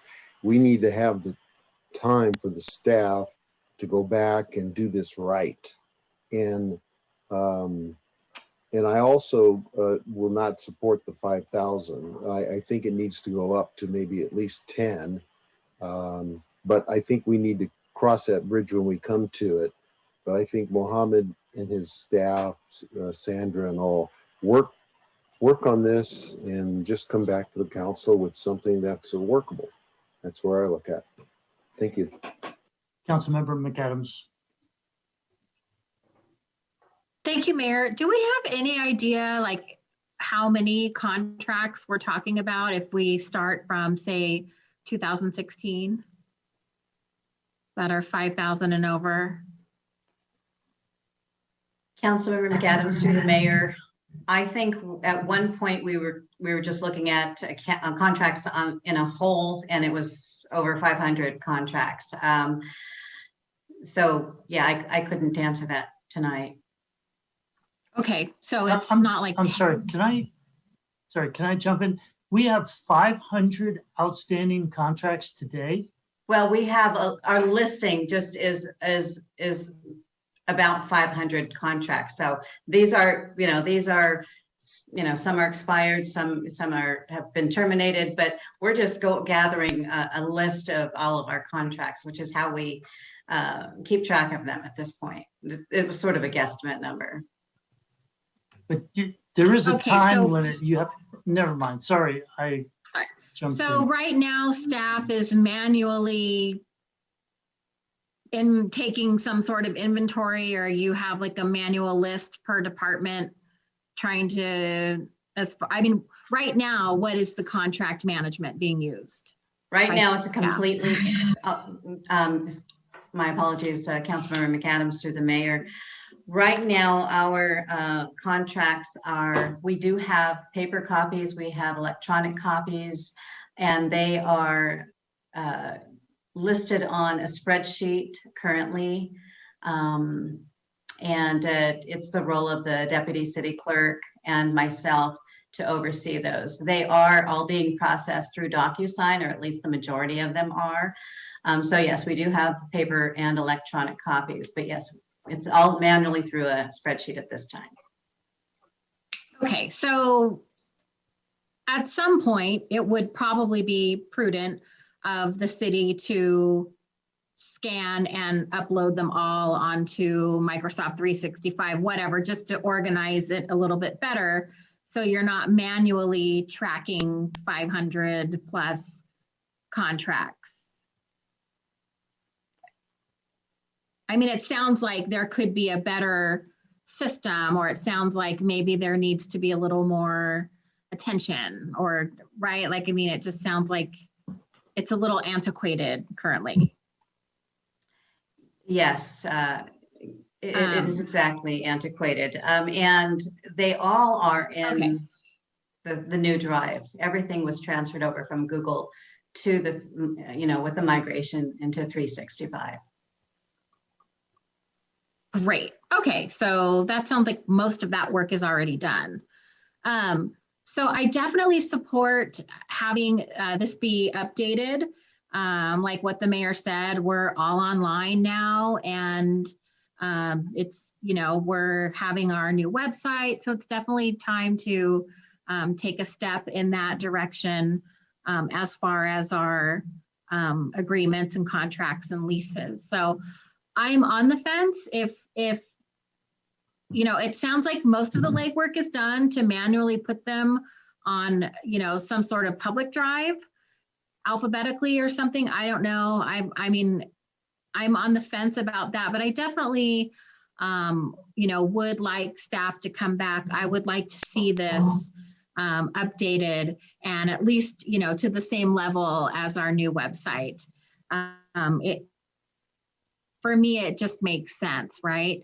And, as far as like a time frame, maybe in the next 60 to 90 days, that would be great for staff to return with the cost. But yeah, so thank you, Ms. Kendall, for bringing this to council. Councilmember Coletti. Thank you, Mayor. Well, it sounds to me like staff, from what I've heard from staff, from Mohammed and Sandra, and the city manager as well, and comments from my colleagues here, it sounds like we're kind of on the same page. Mohammed is already recognized and is already thinking about a document management system for the city and how to develop a workflow for the various departments to feed their different documents into. And, there are, like I mentioned in my first round, there's all sorts of documents in planning and finance, et cetera.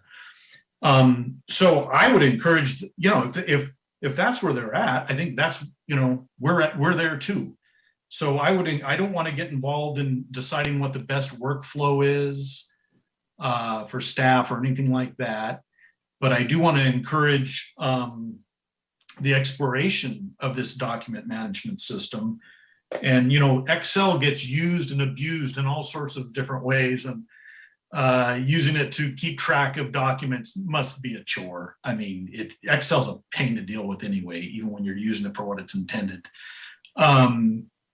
So with that said, I would definitely support staff's investigation on a document management system with, again, at least from my perspective, a strong emphasis on a public portal.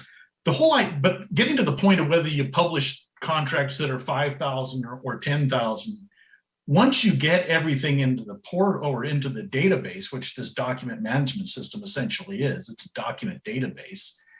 Once everything's there, you can, whether it spits out all the contracts of 10,000 or 5,000, that should be easy. That's just a threshold amount that the user should maybe even be able to provide. So I wouldn't want to get involved in this whole idea, well, we'll do the 10,000, but not the 5,000. I think the objective is to get all our documents into this system and then have a public portal that's configurable enough, flexible enough to get the documents that people are looking for. So that's my comments. Thank you, Mayor. I think that you've summarized a lot of the comments that I've heard. A holistic document management system, which Mohammed Qasimi has already been thinking about, and as well as our city clerk, and that this would be one feature of that document management system, the public access portal. Yeah, that I think, and we heard our city manager speak, I think we're all joining hands in the same direction. That's my thought. And anything else? This is direct staff. I think we've done that, unless our city manager or our clerk or CIO have any further questions or thoughts they'd like to provide. Mr. Mayor, I just want to be abundantly clear. So we're going to do this the so-called proper way, if you will, and really, okay, we're going to do some work. We're going to investigate what's the appropriate approach and come back with some potential solutions. But we're not going to post a bunch of documents online or something. Okay, all right, thank you. We think that's a better approach. We just want, I would ask that the city clerk and the chief information officer ask now if you need any clarification as to the effort involved, please. Okay, I don't see any. Yes, Thank you, Mayor. Thank you. Yeah. I All couldn't right, unmute well, myself. thank you again to Ms. Kendall and Mr. Kasumi for bringing this forward. All right, we're now moving on to item 12C, council goals and tactics. Mr. Harvey. Okay, Mr. Mayor, please give me a moment here, see if I can share my screen on this one. Hopefully. Okay. Okay, this was a continued item. What you're seeing on the screen and what is in the agenda packet are your revised draft city council goals with tactics. I did go back through the council meeting several times just to try to capture all the additional items that were added. So I don't need to drone on and on with this. Basically, as you know, if council approves this tonight, we will develop a work plan based upon this. And this will be, these will be the goals and tactics that we operate under during the term that this council serves together, which is up until November 2022. We will come back with scorecards on a regular cadence so that you see how we're doing and that we can determine if some tactics are worth pursuing or if they need to be tuned up. So with that, Mr. Mayor, I'm just going to turn it back over to you. I don't have a whole lot more to contribute on this topic at this time. Thank you. Thank you. Do we have any public comment? I do not see any hands raised, Mr. Mayor, currently, but we might want to give it just a few seconds for that delay. Ms. Chiani, you have the floor. Welcome. Hi, thank you. Well, this is a big topic, but and I certainly have questions about environmental stewardship and whether there's a good representation of goals there and or tactics, I guess it is. But I'm trying to get my cursor to go where I want it to go. On the transparency, yeah, there's some good things there, but you know, we got rid of our transparency consultant midway through the contract, and there was some lack of transparency in the process of doing that, because Councilmember Garfield's motion had been that there would be a 6-month report out that would be a collaboration of the consultant and the city manager and police chief, but since that sort of just got abruptly halted, that didn't happen, and the mayor and it didn't even get in the minutes, that part of her motion, but you know, Sandra's a wonderful city clerk, so it's just one of those things that happens. And then the mayor had promised, you know, that he'd let the 8 of us who commented at the October meeting, he'd let us know, he'd send us a note before the report out time so that we could share our feelings. And well, no, it turned out the council apparently got a lot of comments before the 6 months was even up, for months before apparently, and it was all negative. But you know, who knew that? So in any case, that leaves us, that doesn't deal with the problem of the lack of trust that the public, at least many members of the public, have in council and the city, because day-to-day transparency is not being addressed. You know, there are some good things on this list, but somehow that was all supposed to be happening behind the scenes with staff, and we're just left sort of high and dry with that. I mean, we we did away with the transparency consultant and there's nothing else. Perkins Park was another thing that it was supposed to go to. How did the time go so fast? I'm sorry, but it was supposed to go to BNRC and it didn't. And BNRC was supposed to be able, or one of the commissioners had an item on the agenda that the staff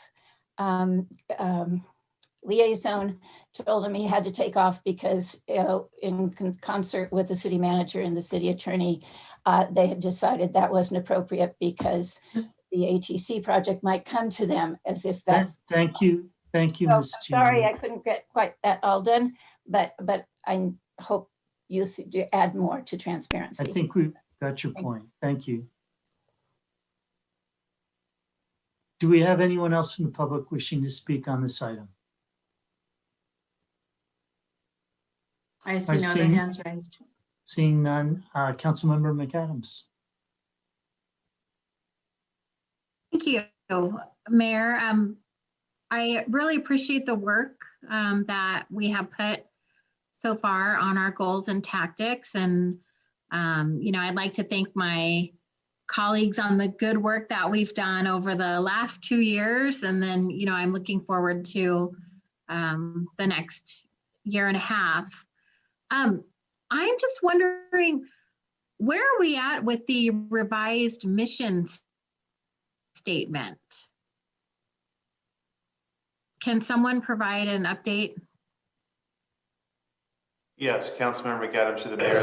That's already been addressed and accomplished. That if that's not correctly on the new website, it was on the old website. That task was already completed. So I think, okay, so Councilmember Tomlinson and Coletti and I, we did the core values and the vision statement. Right? Yes. Okay. But the mission statement hasn't been edited or changed. I don't recall reading over other versions of that.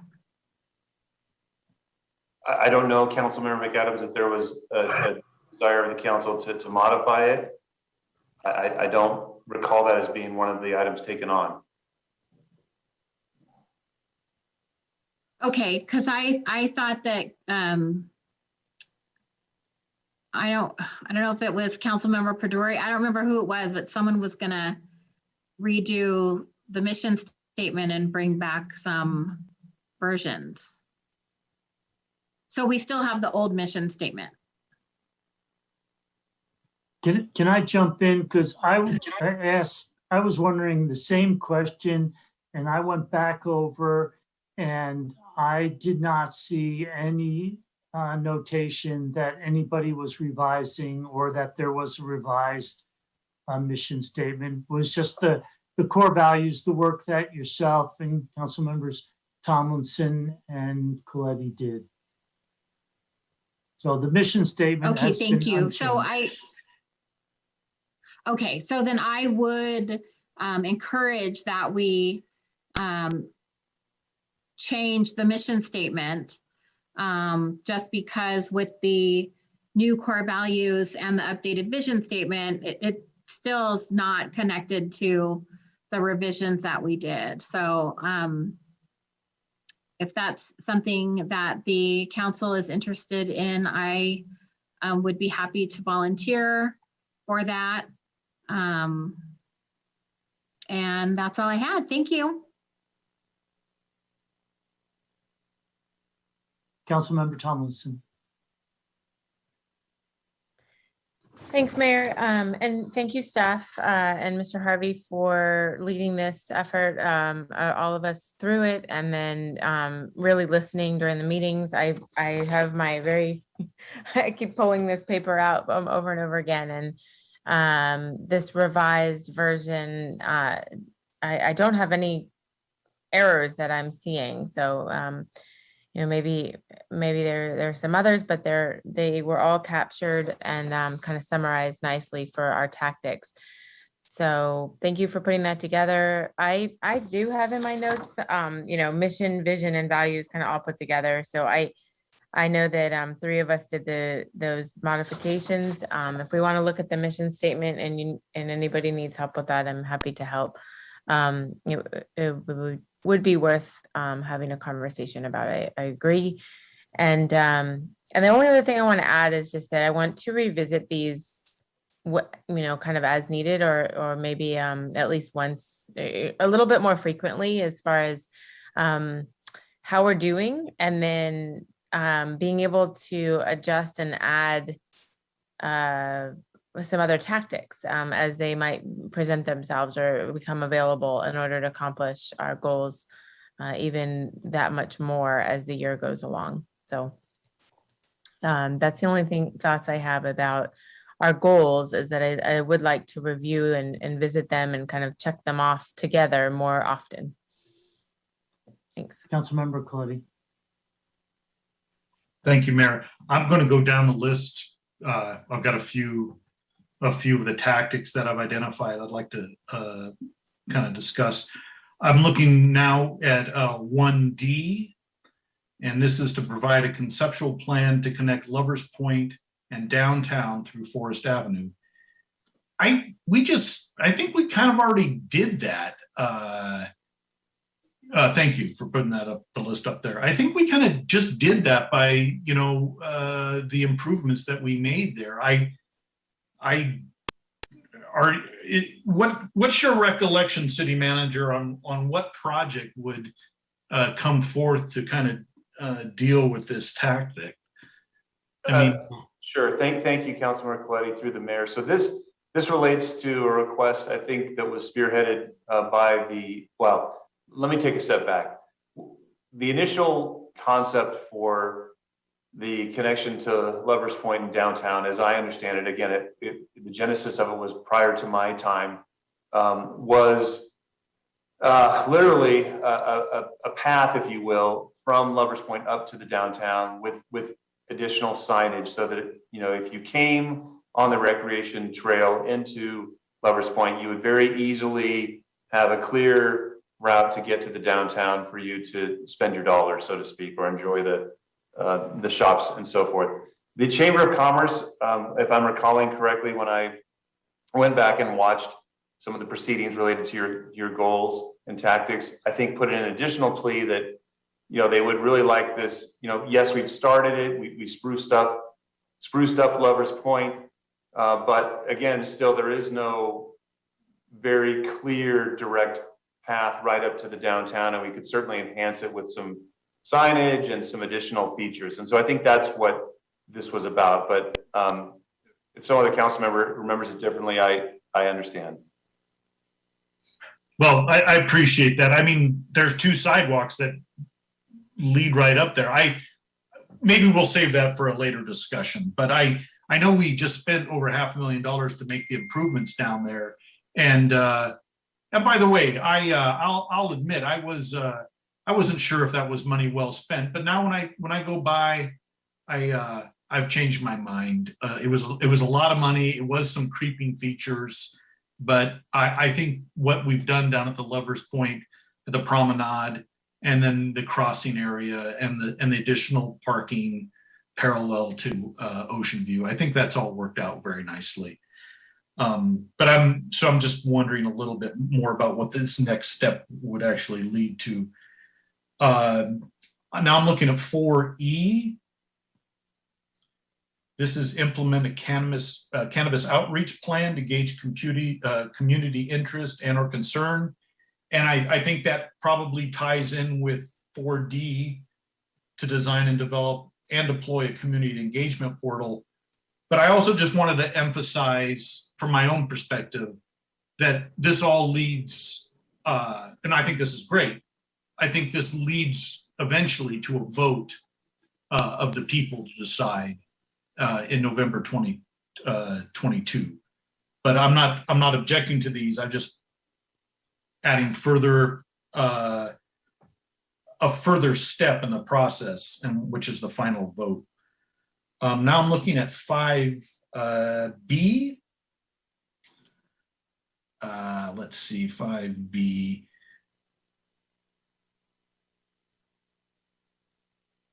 create additional city finance reports through city council concept review. I think this is great. And this is kind of what we were talking about during the budget, is to get city council, I think it's what we're talking about, is to get council more reporting so that we do understand the revenue flows and expenditures, kind of along the lines of what we were provided during the budget workshop. So I just really wanted to say good job on that. Now on 5G, increase sales tax by 0.5 cent. So I know there's litigation, that's public knowledge, but there's also an opportunity to get this before the voters on a ballot that's going to be coming up for the recall effort or recall vote for Governor Newsom. And the expectation is that that vote will occur sometime in late October, but more likely early to mid-November. The process is all very, it's very interesting. There are parameters that are defined in statute, but it's flexible too, based on when things actually occur.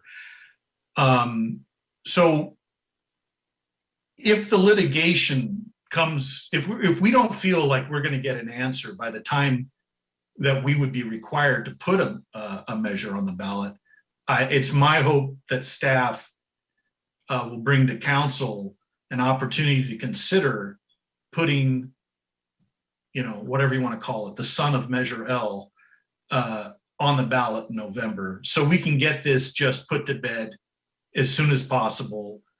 I personally believe it's going to get approved again. I mean, the approval was pretty overwhelming previously, but I just, you know, litigation, it's just, it's, you know, you can, it's, it never goes as fast as you think it is. So that's kind of something I'd really like to see, is that staff prepare for that alternate direction, basically going back to the polls.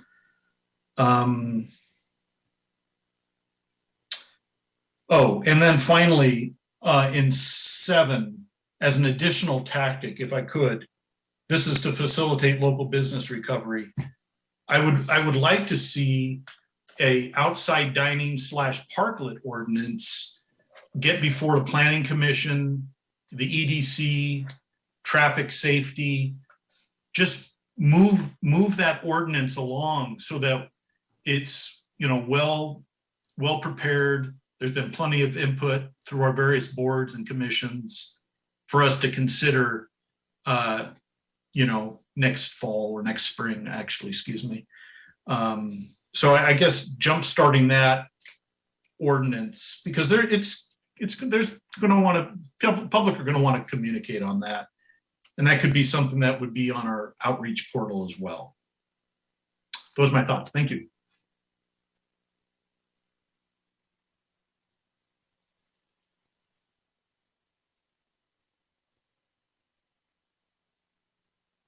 I'd like to, Mr. Harvey, thank you very much for the report and your work with this together. Appreciate it.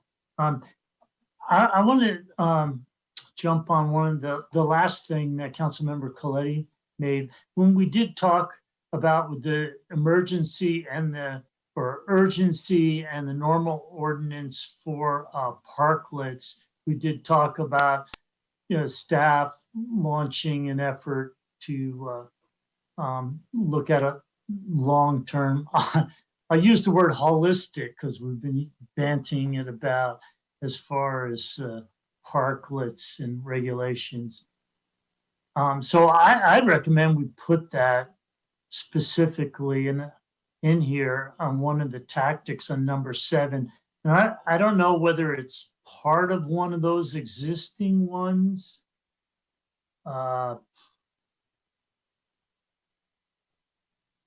Maybe, I don't know, I'd be inclined to morph E, establish music entertainment program to attract visitors and assist business recovery, into a parklet review. It's just a thought. Throw that out for some other council members to weigh in on.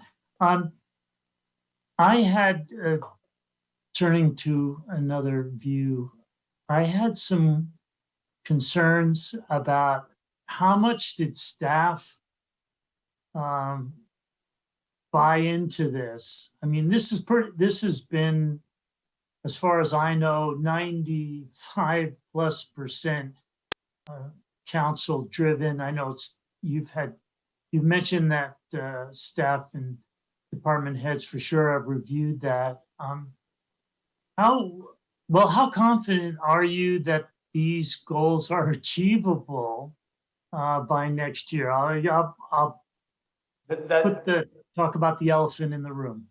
Thank you, Mayor. It's a great question. So that's where the work comes in. You know, we once the chairs stop moving, we'll put it into a work plan. This will become part of our leadership team fabric, where we're, you know, the goals and tactics are divided up amongst departments, and we're charged with trying to move things forward. And I can tell you that undoubtedly, probably, you know, let's say we come back on a quarterly basis for a scorecard, if you will. Probably the first scorecard, we're going to recommend eliminating, modifying, or adding tactics. That's usually how it works. You know, somebody will get into something and they'll say, you know, this just isn't something that we can do for whatever reason. But often it is something we can do if we slightly modify it, or maybe there's a companion tactic, or, you know. So I think the first cut needs to happen. Let us look at all of them. Let us put it in a work plan, and then in our first return to you, we can say, you know, we don't think we can support the following tactics for the following reasons. And I think that that well meshes with Councilmember Tomlinson's comments about a quarterly. Yeah, I think a healthy dose of realism and other people questioning, well, what does this really mean? What do you really hope to achieve is something that we don't have. We're missing right now. We need that. So thank you. Councilmember McAdams. Thank you, Mayor. And just something else, since you're sort of cleaning this up, under Financial Stability H, determine options for American Rescue Plan Act funding with a community outreach input component. I think we can just remove that one since staff made assumptions. And I think due to timing, we didn't have the opportunity to do that.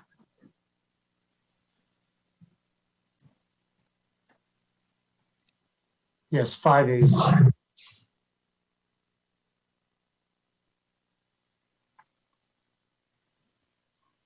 Okay.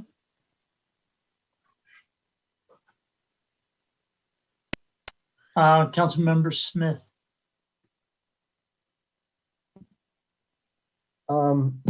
Yeah, so I'm just gonna get back up on the soapbox and say that I'm gonna stand alone, I think, on this one, but I still don't see I'm gonna let up on environmental, because I agree that there's some things in there I think that could get done that will be good, and that needs to be a major focus in this community. So I will say that 2 should stay.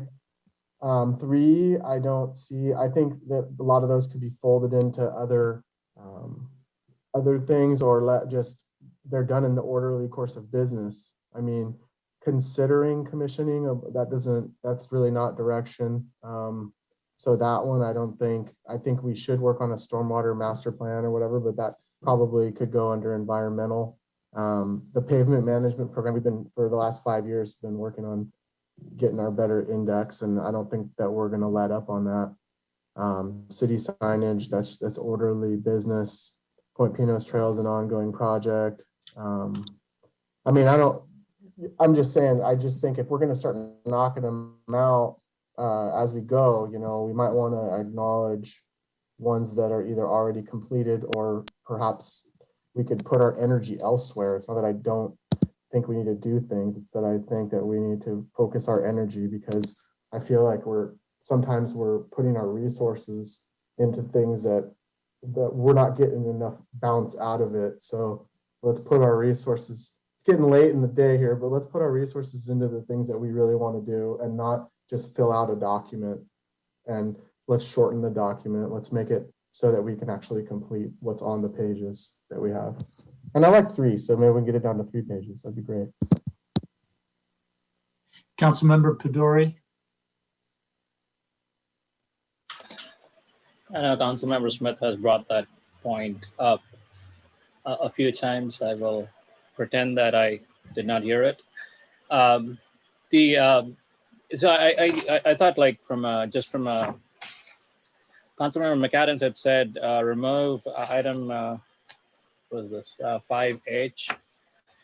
I mean, technically the ARPA funds can come in this year and next year. I mean, that's the whole intent. Like, it's going to be split over 2 years. So we still have opportunity to actually review the funds that are going to come in for next year by community outreach. So I recommend keeping that still in there.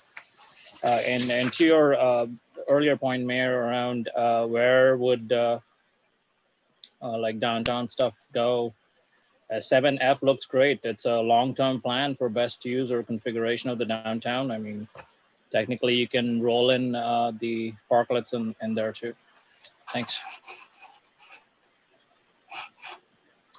Councilmember Tomlinson.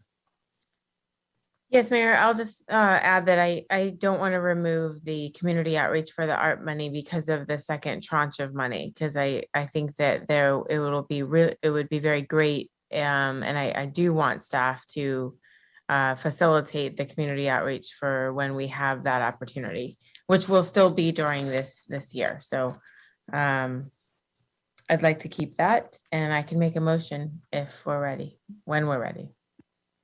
Okay. Councilmember Emilio, did you have your hand raised? Did I miss you? Yeah, it was a virtual hand. Anyway, I'm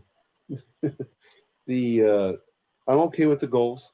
I think Mr. Harvey explained that why not send the goals to his staff, and there might be a little revision on that from the input from the staff, and then those goals get brought to us to say maybe this one needs to be changed a little bit.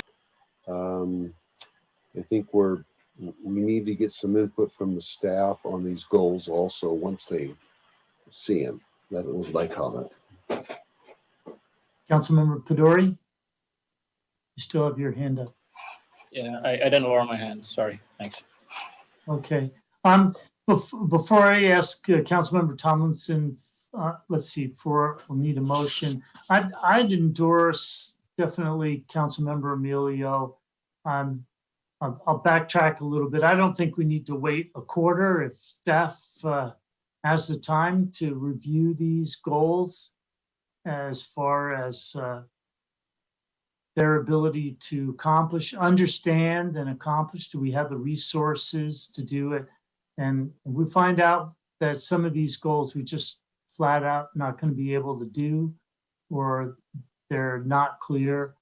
I'd like to know about that sooner the better. Anyhow, that's my thoughts. And thank you for Councilmember Emilio bringing that up. Councilmember Tomlinson, you'd like to make a motion?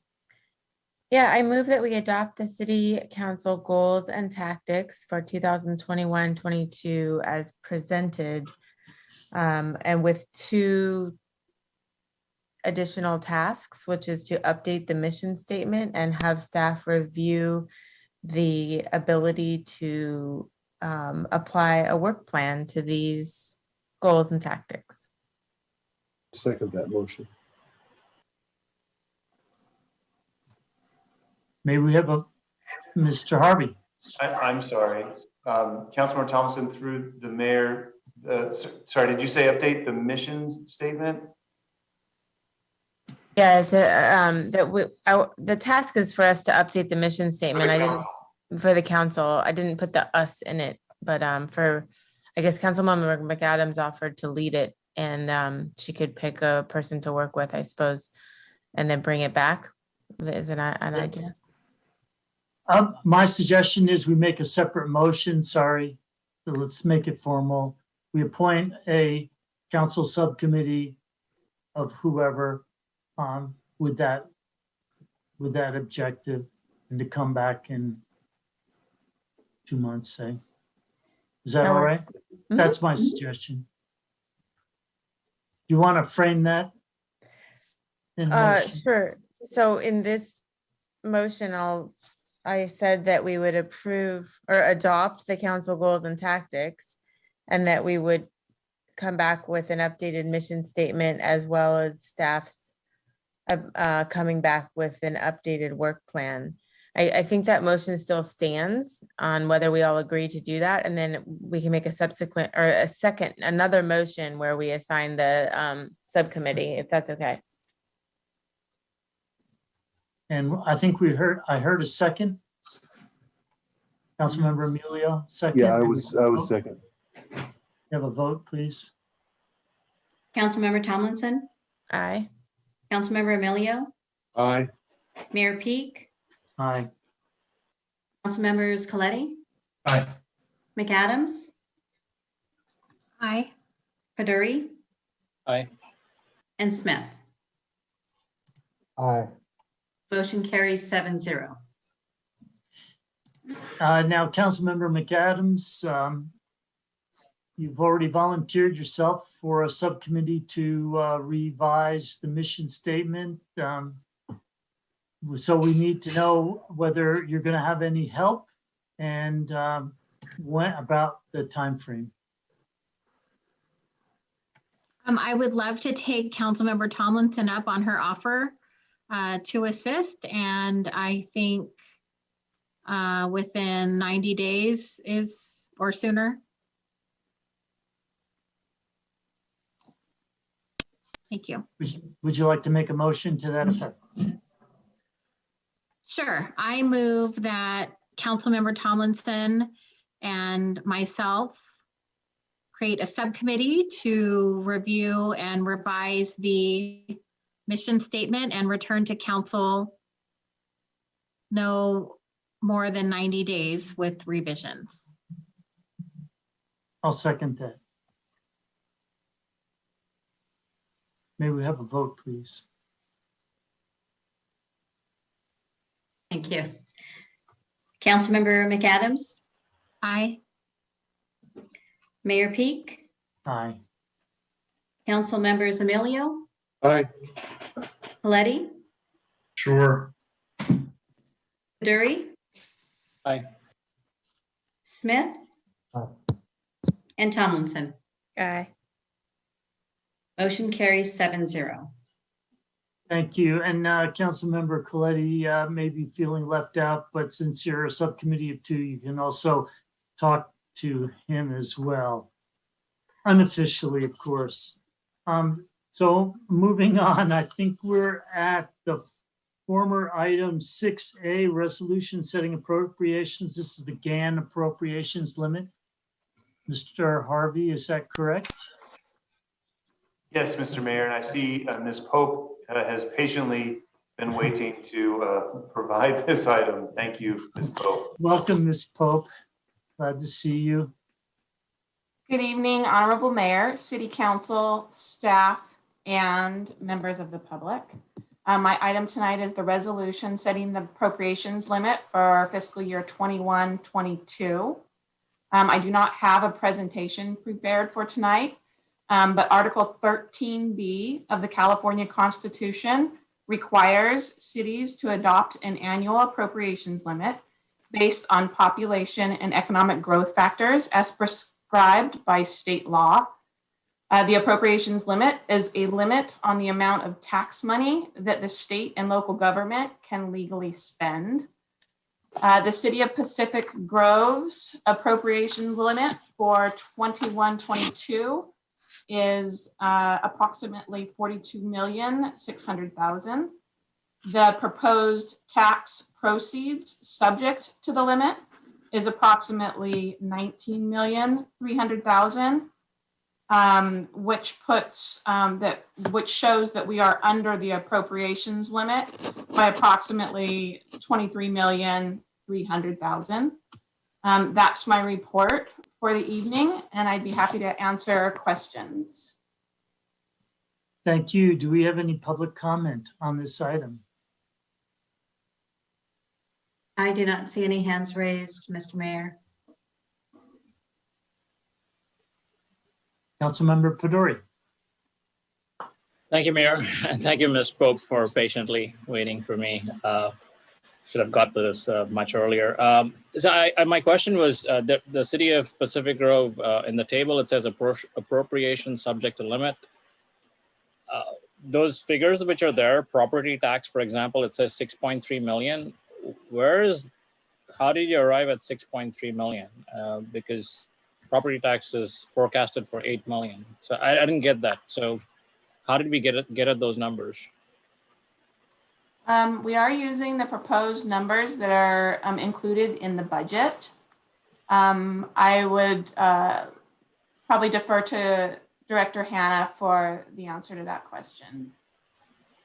One of the things, Council Member Pedori, the mayor, one of the things that is different is from the auditor's perspective and from a financial reporting perspective, the number related to property tax in lieu of motor vehicle tax is considered within a property tax line item, is just broke out separately. So if you include that item in there, I want to say you will get close to that number. There might be some additional like supplemental taxes that are excluded from the appropriations limit, but it's primarily our base property tax and our property in lieu of motor vehicle fees. And the motor vehicle fees are broken out on a separate line item on the GAN limit.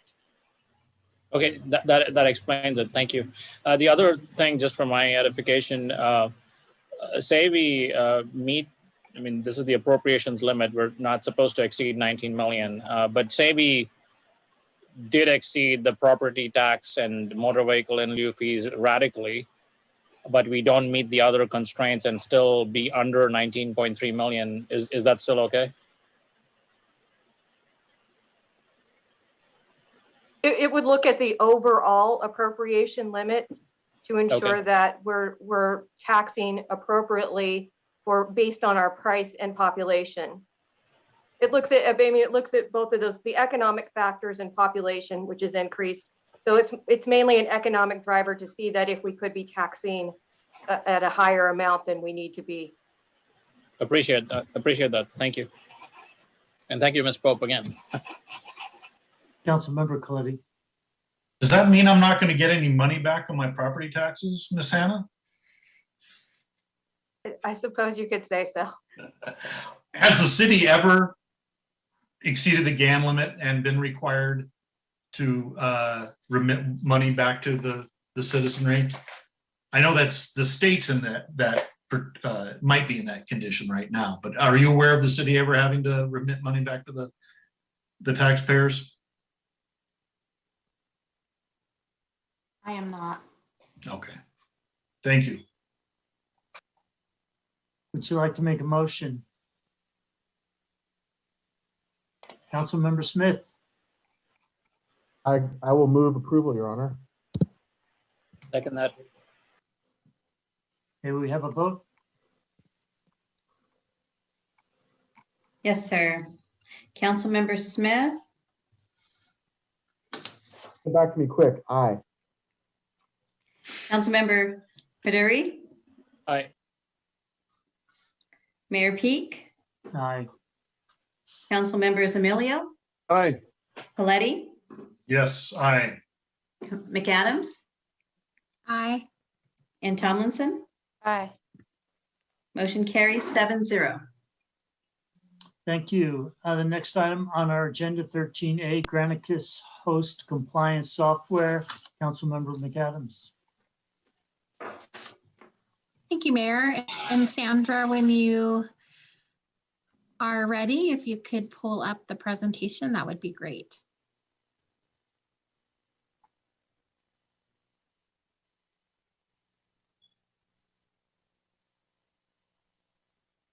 And you can just move to the next slide. Okay. I apologize for the incorrect dates here, but some background on this. On March 27th, and the Monterey County Grand Jury report was released pertaining to short-term rentals and their enforcement. That was included in your agenda packet. On April 27th, I met via Zoom with Kyle, who is from Granicus.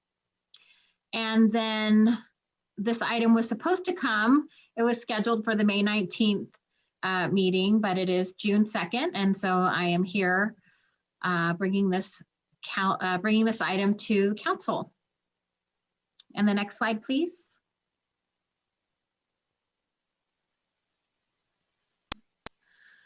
So per the grand jury report,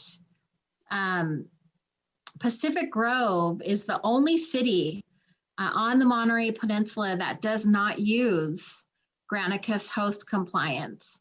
So all the cities that were included in the grand jury report use the automated software, and that's Monterey, Carmel by the Sea, Seaside, Marina, and the county.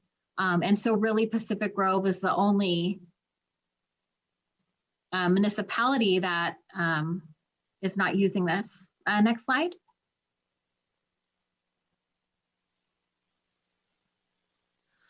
So host compliance, they really offer a lot of services. And what I have included in this recommendation are 5 that are in the agenda report. The 2 that I am not recommending is the tax collection and the permitting and registration, but they do offer that as part of their services. And the next slide, please. So with regards to the address identification, what they do is they provide our staff, we have one code compliance officer for the entire city of Pacific Grove, who is manually pulling images from maybe Google Earth and Airbnb and other vacation rental platforms and trying to figure out where these homes are and what the addresses are.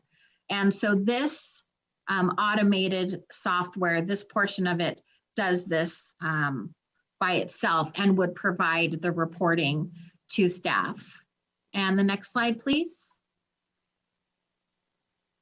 The compliance monitoring, what that does is that pulls a screenshot when they find an unlicensed short-term rental. They pull a screenshot and they spit out a letter. And staff would work with Granicus on exactly what the template for the city of Pacific Grove would say. And the next slide, please. So the 24/7 hotline, currently we do have a form that residents can, that's how they fill out their complaint or submit their complaint to the city. And also they can call our police department non-emergency number. If the resident knows how to find the information, the manager of the STR in our cities, the manager contact information is on our website and also on the placard that is supposed to be hung at the short-term rental. So if they're able to get the phone number, our residents can call themselves and try to sort of facilitate whatever the issue is. Or with this 24/7 hotline, our residents will get a real-time person on the phone who will provide a real-time resolution versus typically the complaints that the city gets would be on the weekends when we don't have our compliance officer working. So, and the next slide, please. So the rental activity monitoring, you know, what this does is it really finds and identifies tax fraud that occurs and frequent rental violations. So it'll automate the selection of audit candidates, and then really as part of the compliance service, they will say, you know, you actually owe this amount of TOT to the city. And the next slide, please. So on April 21st, Kyle from Granicus, he actually ran on 67 major platforms of short-term rentals. So they provided this service, and they were able to identify 254 unique rentals operating in the city of Pacific Grove. 89 rentals are operating in the areas that are allowed. So that is the coastal zone and the commercial zone. And there are 165 unique rentals operating out of the coastal zone. And so these short-term rentals are the ones that are operating without a license. Next slide. So this is just sort of an example of all of the different platforms that Granicus, that their software automatically searches and pulls their data from, versus we have one code compliance person who is trying to manually search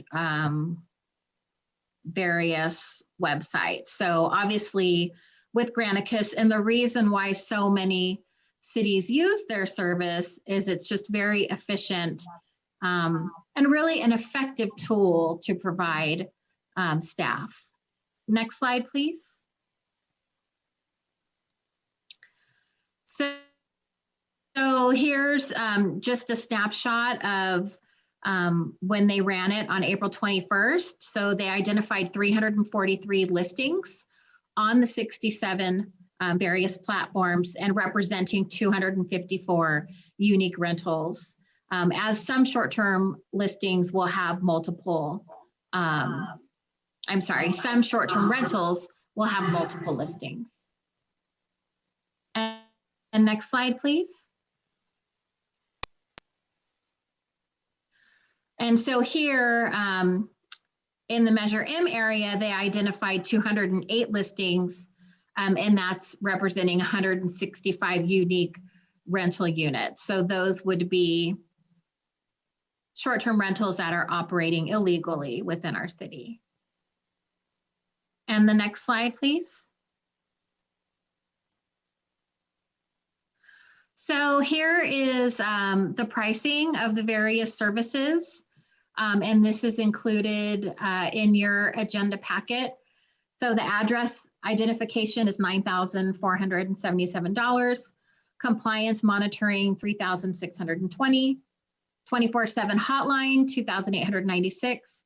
And the rental activity monitoring at $4,826. And those amounts are per year. So that's for the entire year.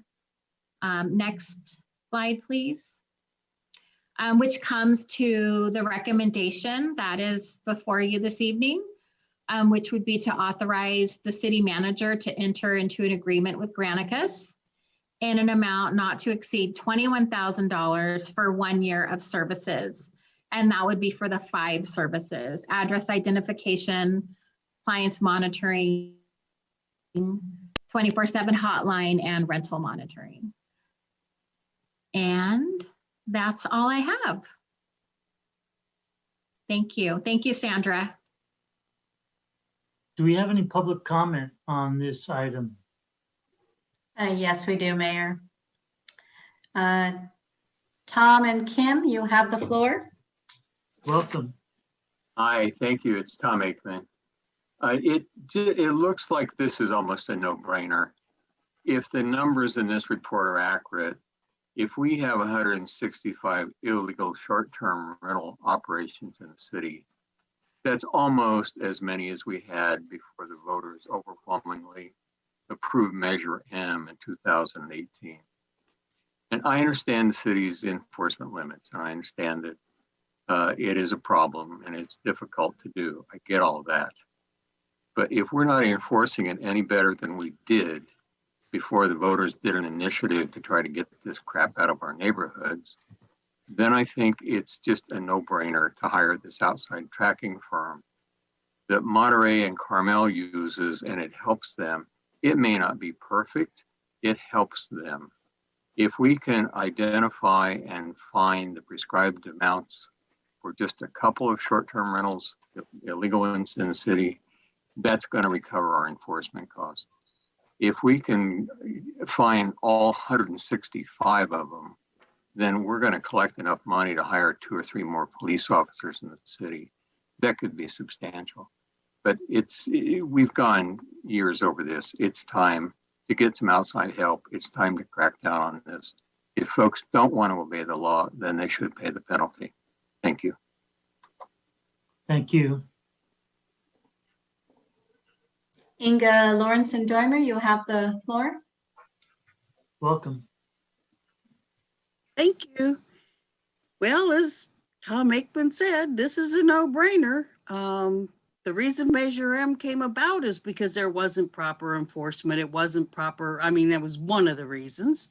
And yes, here it's still going on. And believe me, it needs to be enforced. We didn't have enforcement before. This is the best $21,000 for a year of any contract. And me, you know how frugal I am. This is just would be money well spent, and the citizens need this. The public needs this. Thank you. Thank you. I see no other hands raised, Mayor. Council comment? Discussion? Councilmember Smith. Thank you, Your Honor. I just have a question through the mayor for staff as to what is currently being done in our enforcement process. It's a two-part question. What is currently being done to enforce short-term rentals, and what would the staff suggestion be to, if there is an issue, to resolve whatever issues have been raised by this item and kind of the discussion that it's not going the direction that maybe we'd like? So those two questions I would pose to whatever staff members could address. Thank you, Councilmember Smith. I'd like to call upon Ms. Terry Schaefer, through the mayor, to respond to that question. Ms. Schaefer, would you please address that for Councilmember Smith? Yes, thank you. Through the mayor, Councilmember Smith. So yes, we do have one code enforcement officer citywide that handles a wide variety of tasks, including proactively and reactively handling short-term rental complaints and potential issues. So he spends up to 10 hours a week going through and screening the online platforms that he's familiar with. He also knows all of our properties in the city. In terms of numbers of complaints from July 1st, 2020 through December 31st, 2020, we had 12 complaints, 7 of which there was no evidence found, and 5 cases required some follow-up and were resolved. From January 1st, 2021 to today, we've had 5 complaints, 3 where no evidence is found and 2 required follow-up. So we believe that we address what comes to us, and we look very carefully for any potential unlicensed activity. And do you have, Your Honor, may I continue with a couple questions? Please. And do you have, well, one thing I want to definitely ask is, have you looked at this Granicus software and how does it mesh with what you're already doing and how did you like it? So yes, we're familiar with host compliance, which is now Granicus. We're very familiar that other cities are using it. We believe that as a city, we were ahead of the game in terms of enforcement of unlicensed short-term rentals. And what the software does is it does similar to what we do. Maybe they have a few more sites that they look at, but what they'll give us in terms of data is raw data that we'll still have to scrape to figure out where the properties are in our city, because we've had that done before. We hired a similar program like this years ago, and basically they gave us information that we really couldn't use. And part of the problem is because they can't distinguish between long-term rentals and short-term rentals. They can't distinguish between second homes or people that have family visiting. So when we're scraping the data, we're looking at what those properties are. We have to try to identify where they're located, and we have to figure out if the activity is illegal. Part of the issue in our city is that most of the short-term rentals have either sold because of Measure M. That's why you're seeing an increase in your property taxes, because some of the high-end properties that were used as short-term rentals once upon a time have changed hands. They've sold. And then many of them are renting for more than 30 days because the high-end properties can rent for 2 and 3 months at a time because there's a market for it. And we're not benefiting from the tax, from any kind of tax for that function or for that activity. So I think that if you wanted to try something like this program, it's not going to help us. It's going to give us another work that we have to do to take that information and then try to make something of it. Do you have sorry, I'm not to cut you off, but one last question. Do you have a recommendation as to how, like for instance, adding a staff member or adding time to this particular endeavor to try to be more effective? I know you said you feel like you're effective, and I have no reason to believe that you're not. I don't know what other suggestions that you might have aside from using the software, because to me it sounds like the software is not the answer. But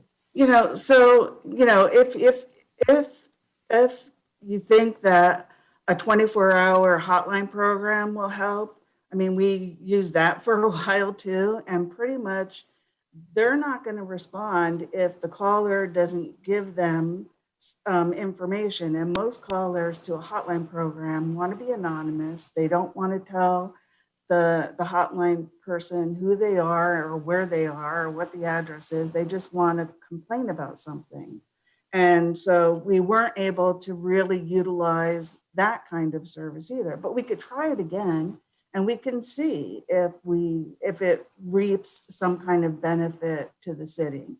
But we feel that we've been successful in the past because we were enforcing it a long time ago. You know, between July 2015 through, this fiscal year, we collected over $660,000 in penalties for unlicensed short-term rentals. And, so we sent a message to our community that we take it seriously. And any case that we've developed and we've been able to collect penalties for, they're legally defensible. And that's why we were able to collect penalties. So we have other strategies that we can use when we find someone who's operating an unlicensed short-term rental, but most of the allegations are unfounded. So if we don't have something that we can really enforce, there's not much we can do. thank you. I'm nothing further, Your Honor. Councilmember Coletti. Thank you, Your Honor. Well, where to start? I guess I'll start by kind of processing the comments we just heard. And it's a narrative we heard back before Measure M, and I do know a little bit about Measure M. And that is, we're doing a great job. The residents are wrong. The complaints we get are unfounded. And, you know, it's that narrative that led to Measure M, because the residents weren't buying it. They didn't believe it. It's not what they saw in their own neighborhoods. And so I just had to say that right off the bat. I first looked at host compliance right after Measure M was adopted. In fact, brought it to the city manager. And they do have different toolkits. They've been described in the agenda report. But the toolkit that I just thought was an absolutely essential was the address identification. Now, Ms. Schaefer says they provide a raw list and then they have to go scrape it and figure out the address. That's not true, at least not with host compliance. Host compliance, that's what address identification means. They identify the address. So I think that has real utility. I think that has a real value. And that's it. It's about the same price it was 2 years ago when I looked at it, $9,400 just for address identification. Now, Ms. Schaefer is right. When you, because I've done this, when you actually look at the advertisements on Airbnb, VRBO, wherever, just because there's an ad doesn't mean it's not a 30-day rental, for instance. And if it is a 30-day rental, then that's not unlawful. Some of the ads, and I'm sure our code compliance officer is familiar with most of them. Some of the ads are stale. They've been up for years. I know for sure the STR operators are no longer allowing comments on many of their rentals just because because the comments actually you can use for enforcement purposes. You just look at the dates and when the comments are made, and if there's more than one comment per month, they're operating potentially an unlawful STR. So there's always these ways of gaming the system. It's been a cat and mouse, kind of situation for years and years. But I do think helping staff, if we can free up 10 hours of his time a week where he doesn't have to go out and identify these ads and figure out what they're up to. If we can free up 10 hours, that's 10 hours he can be, dedicating towards actual enforcement. So having a list of the STRs provided to him, I think they do it weekly. Pretty sure it was a weekly report. So 4 times a month, our code compliance officer would receive a report from host compliance saying, here's the list, and these are the addresses, address identification of all the STRs that are being, or vacation rentals, I should say, that are being advertised on the various platforms. And the number of platforms just proliferates, and there's platforms that some people don't even know about. So I really do think it's important to provide data.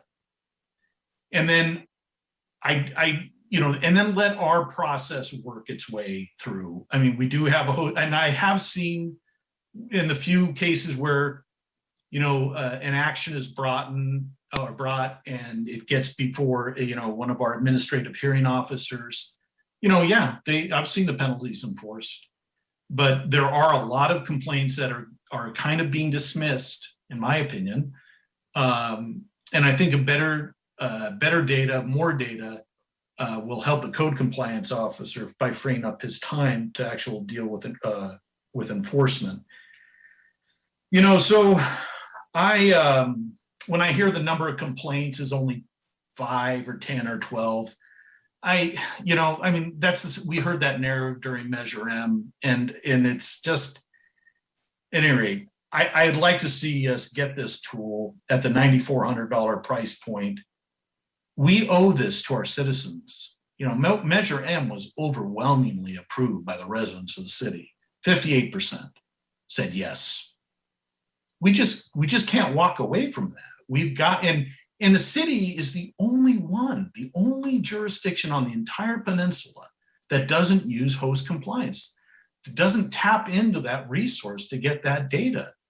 That's, I just think that's, and that is highlighted in the, I noticed that too. That is highlighted in the civil grand jury report on the county STR situation.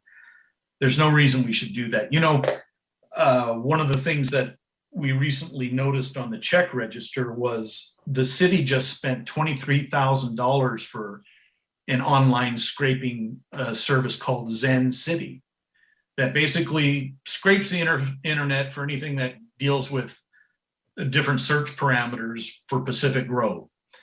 And that was $23,000 that we're using, you know, we spent on that service. And here we're asking for potentially $9,400 on a ballot measure that was, overwhelmingly approved by the voters. So I think we owe it to the voters to get the best resources to our staff so that Measure M and our STR policy will be enforced.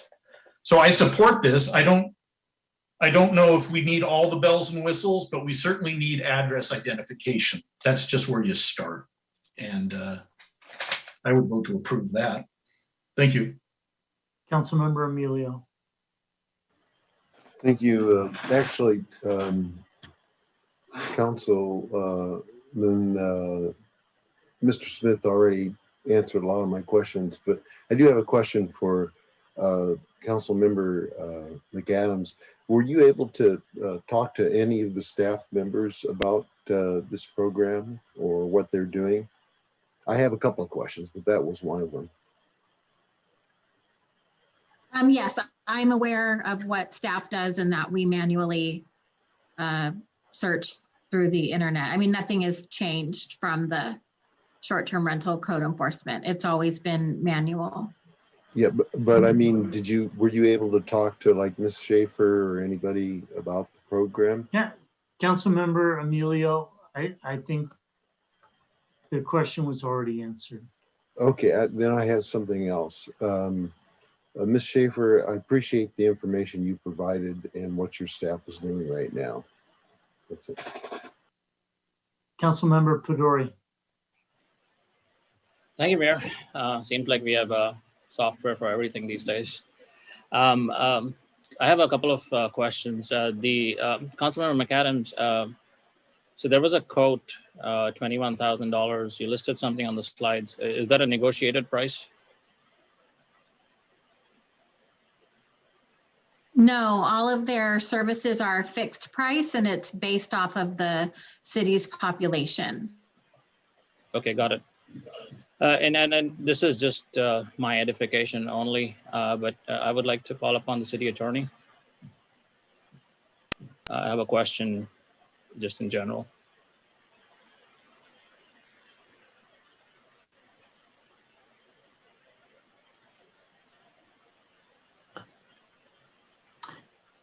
I may need to give him a call.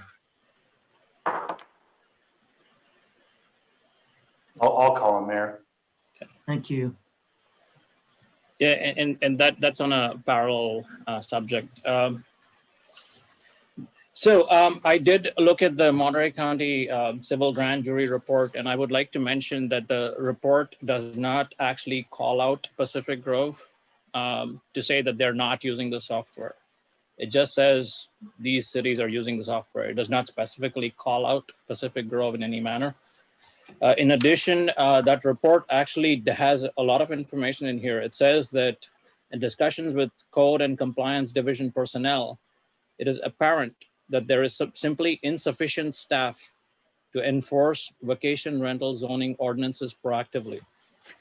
It calls out in specific to cities. It says, in addition to engaging contract services provided by third-party vendors such as host compliance, effective vacation rental enforcement programs require dedicated municipal personnel to handle necessary tasks such as monitoring and managing the reports and activities of host compliance itself, providing information on regulations to property owners and the general public, responding to complaints, working with the property owners to correct code violations, issuing citations, etc.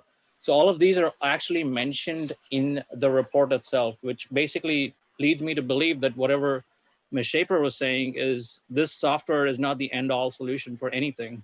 And as a matter of fact, we require personnel to address this issue. So my recommendation, if we were to undertake any such activity, is the following things.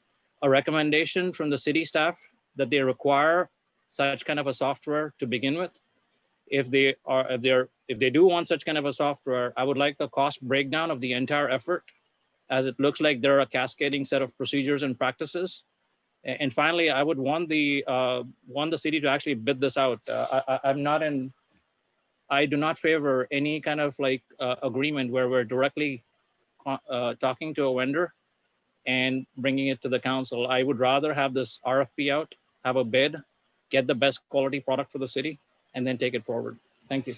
I do, whenever the city attorney comes in, I'll pose that question to him. Thanks. Mr. Harvey. Through the mayor, Councilmember Paduri, the assistant city attorney is available for a question. Sure. Hi, Heidi. Good evening. Hey, I had a question, and this is just my whole overall learning process here, so bear with me. But I didn't realize that as a council member, I'm able to talk to vendors and bring in a proposal with the actual amounts to the council. So I was wondering, does this tie in any shape or form with ex parte communications or not?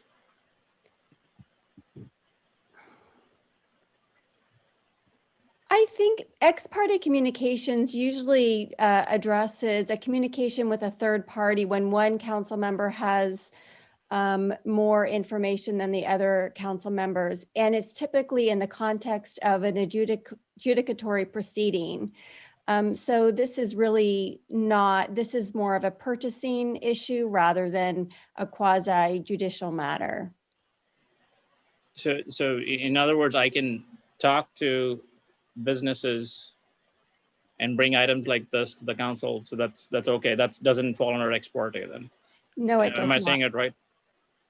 You're saying it right. No, I do not consider this an ex parte communication because it's not a quasi judicial proceeding. Awesome. Thank you. You're welcome. Councilmember Tomlinson. Thank you, Mayor. This is hard to do at 10:30, but I'll say that, gosh, I have some questions. Okay, so Ms. Schaefer has one person that she is able to put on this task for a certain amount, 10 hours a week, I think is what I heard. If we could, I'm interested if we could hire another body or put another person on this, how much does that body cost, part-time, full-time? And then would we be able to not only pay for that body, but pay for this software with the fees fees that we would collect from these infractions? That's where my math brain is taking me. I'm not sure if Mr. Harvey or Ms. Schaefer is the best person to answer that, but. Yeah, sorry, I didn't mean to cut you off. Go ahead. Councilman Thompson through the mayor. So I want to add one more thing. Yes, we could certainly bring back a costing for a part-time code enforcement officer at 20 hours a week. And it might, I mean, off the top of my head, I would imagine that might be, a $30,000 approximate annual expense roughly. It's a non-benefited position. It might be a little bit more. The other thing I think that you need to consider though, is that the code enforcement officer has a list of code priorities that he works. Short-term rentals are just one item on that list. So I think the other, if you're going to look at that topic, the workload, I think maybe more importantly, the council should look at what our code enforcement priorities are and assign, what is the most important to what the least important. It is an exercise that we have done previously. It's been years since we've done that. It's probably been 4 years or so. But, if you're committing resources like software or bodies towards an assignment, you have to make sure that they reflect your priorities. And the other thing is, you're also going to want to, if you're doing that, potentially look at the fees that are charged for short-term rentals, because if the cost of that license is exceeding what we're charging, then we need to look at an increase for that too. So I think there's multiple things that you should consider if you're going to look to beef up your short-term rental enforcement. And I hope I answered your question. Yes, you did answer my question. And then I agree with what you said, that the code enforcement priorities, if they're stale, we should review them. And what I'm hearing is that this is a priority, or needs to be a top priority. And from Measure M and the citizens as well. What I also heard was that, this isn't a software that's going to do the work for us. Unfortunately, it's going to give us some data, but we still are going to have to do the work. And I think that I like the idea of bidding it out and trying to get the best price. I'm not sure what the 24/7 hotline is, who's on the other end, and whether, if they're talking to our citizens, if that's, so I want to know if we can bid it out, if there's some other competitor softwares out there that are doing a good job as well. I'd be curious about that. And then the other, what was my other question?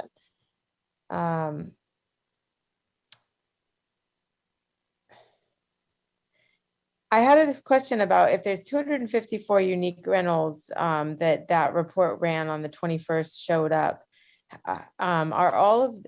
Does their software narrow it into only ones that are being advertised for less than 30 days, i.e., meaning that they're 30 days? And so I just have some questions about how the software works. I'd like the Ms. Schaefer and her team to be able to weed through how this software is servicing her needs. And then the last thing is can we do a trial period? A 30-day, 60-day trial period before having to kind of fork over the 1-year fee. I am by no means against doing this. I think getting this program in order and supporting this, I'm very supportive of it. But maybe we need to spend a little bit more time working closely with staff on getting it right and putting something in place that really works. And that's all I can come up with thoughts at this time of night. I'm so tired. So, thank you. I want to thank Councilmember McAdams for bringing this forward.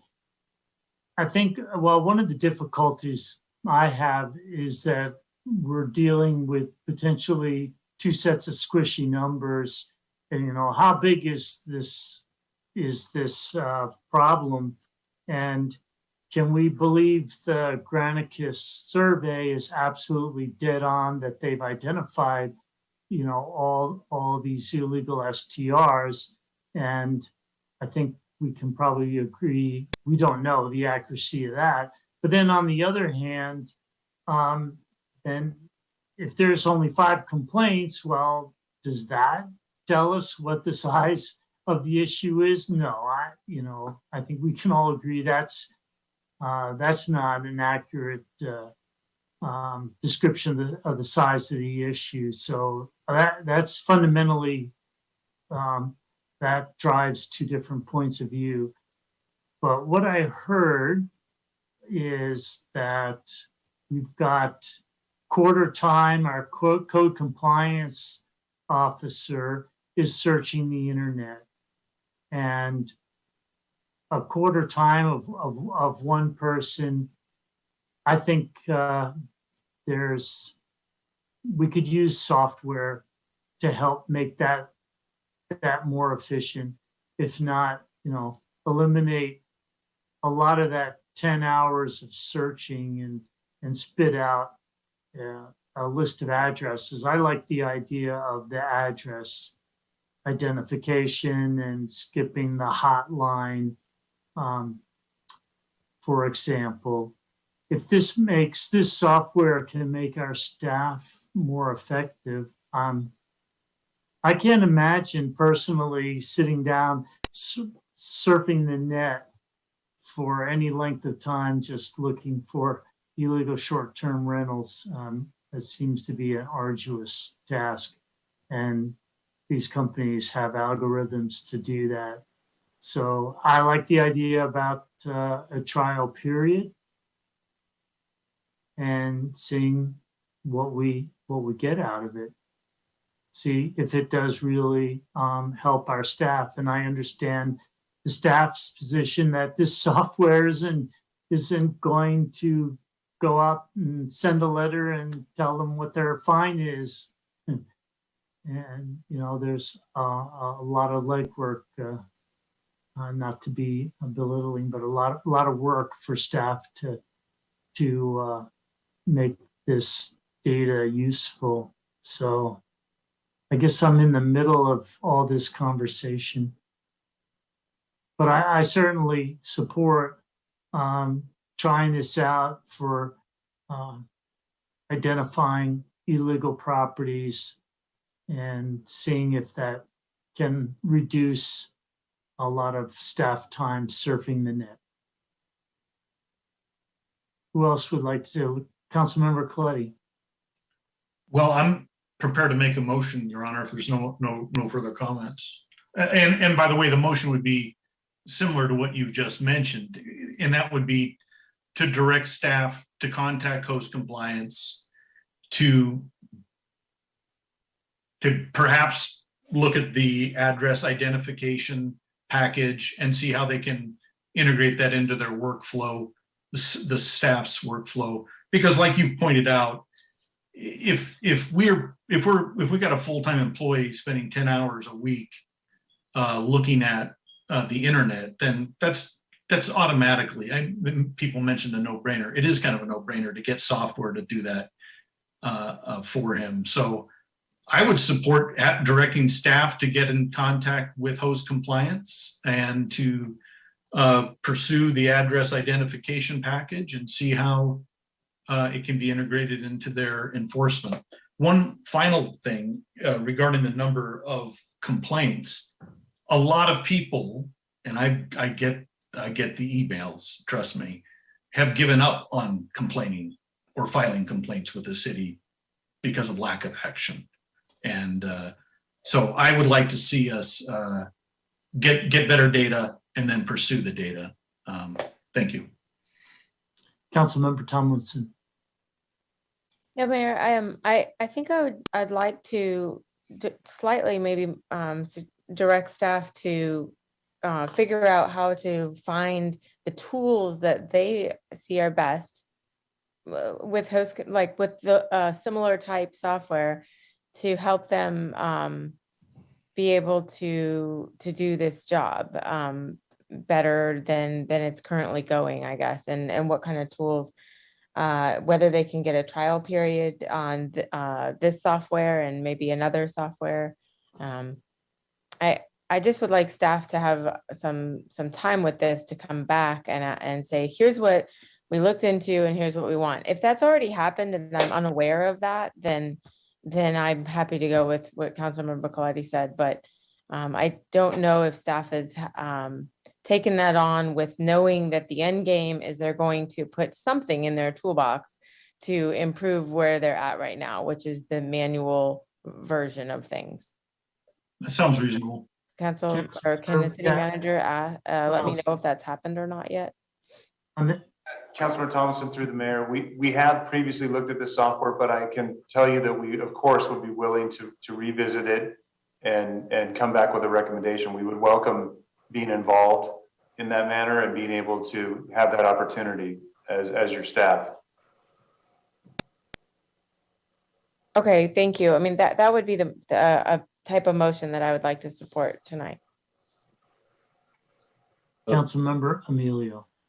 I was going to second that motion. Okay. Let's see, it's a direct staff, so I'm not sure. Do we really need a motion, Mr. Harvey? Mr. Mayor, I would prefer just to make sure it's a late hour that we get it correctly, if you don't mind. I'm sorry. Okay, sure.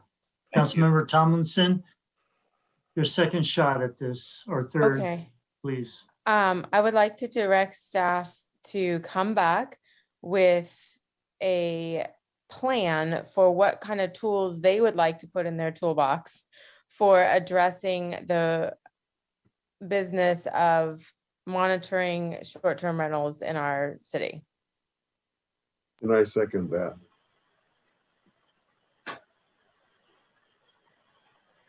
That, Can I make a, can I, okay, Yes. sure. How yeah, about, please, can we Councilmember McGinn. incorporate something along the lines of having staff return with automated software? Absolutely, yeah. So I'm fine with that. Can I add a friendly amendment to that? Councilmember Patori, we are going to wordsmith this motion, I think. Excuse me, Mayor. Councilmember Patori has the floor. I was going to suggest probably along with the software breakdown, also a cost breakdown of what it will involve to completely enforce the policy that we're talking about. Councilmember Emilio. Thank you, Mayor. I know it's getting late. I'm going to withdraw my second motion then. I think we need, rather than looking at automated, this is my amendment. I think to use Council Members Tomlinson's point, have the staff look at what they can come up with first and then bring it back to us. That's my second of my amendment to that motion. Mr. Harvey, I think a snappy motion seems to be elusive at the moment. Well, Mr. Mayor, I think how about this as a compromise? I just wanted to hear a little bit of discussion. We would welcome the opportunity to explore this in some detail, come back with some suggestions for automated tools and non-automated tools that we think might make the job easier and better and more efficient for us. How about that?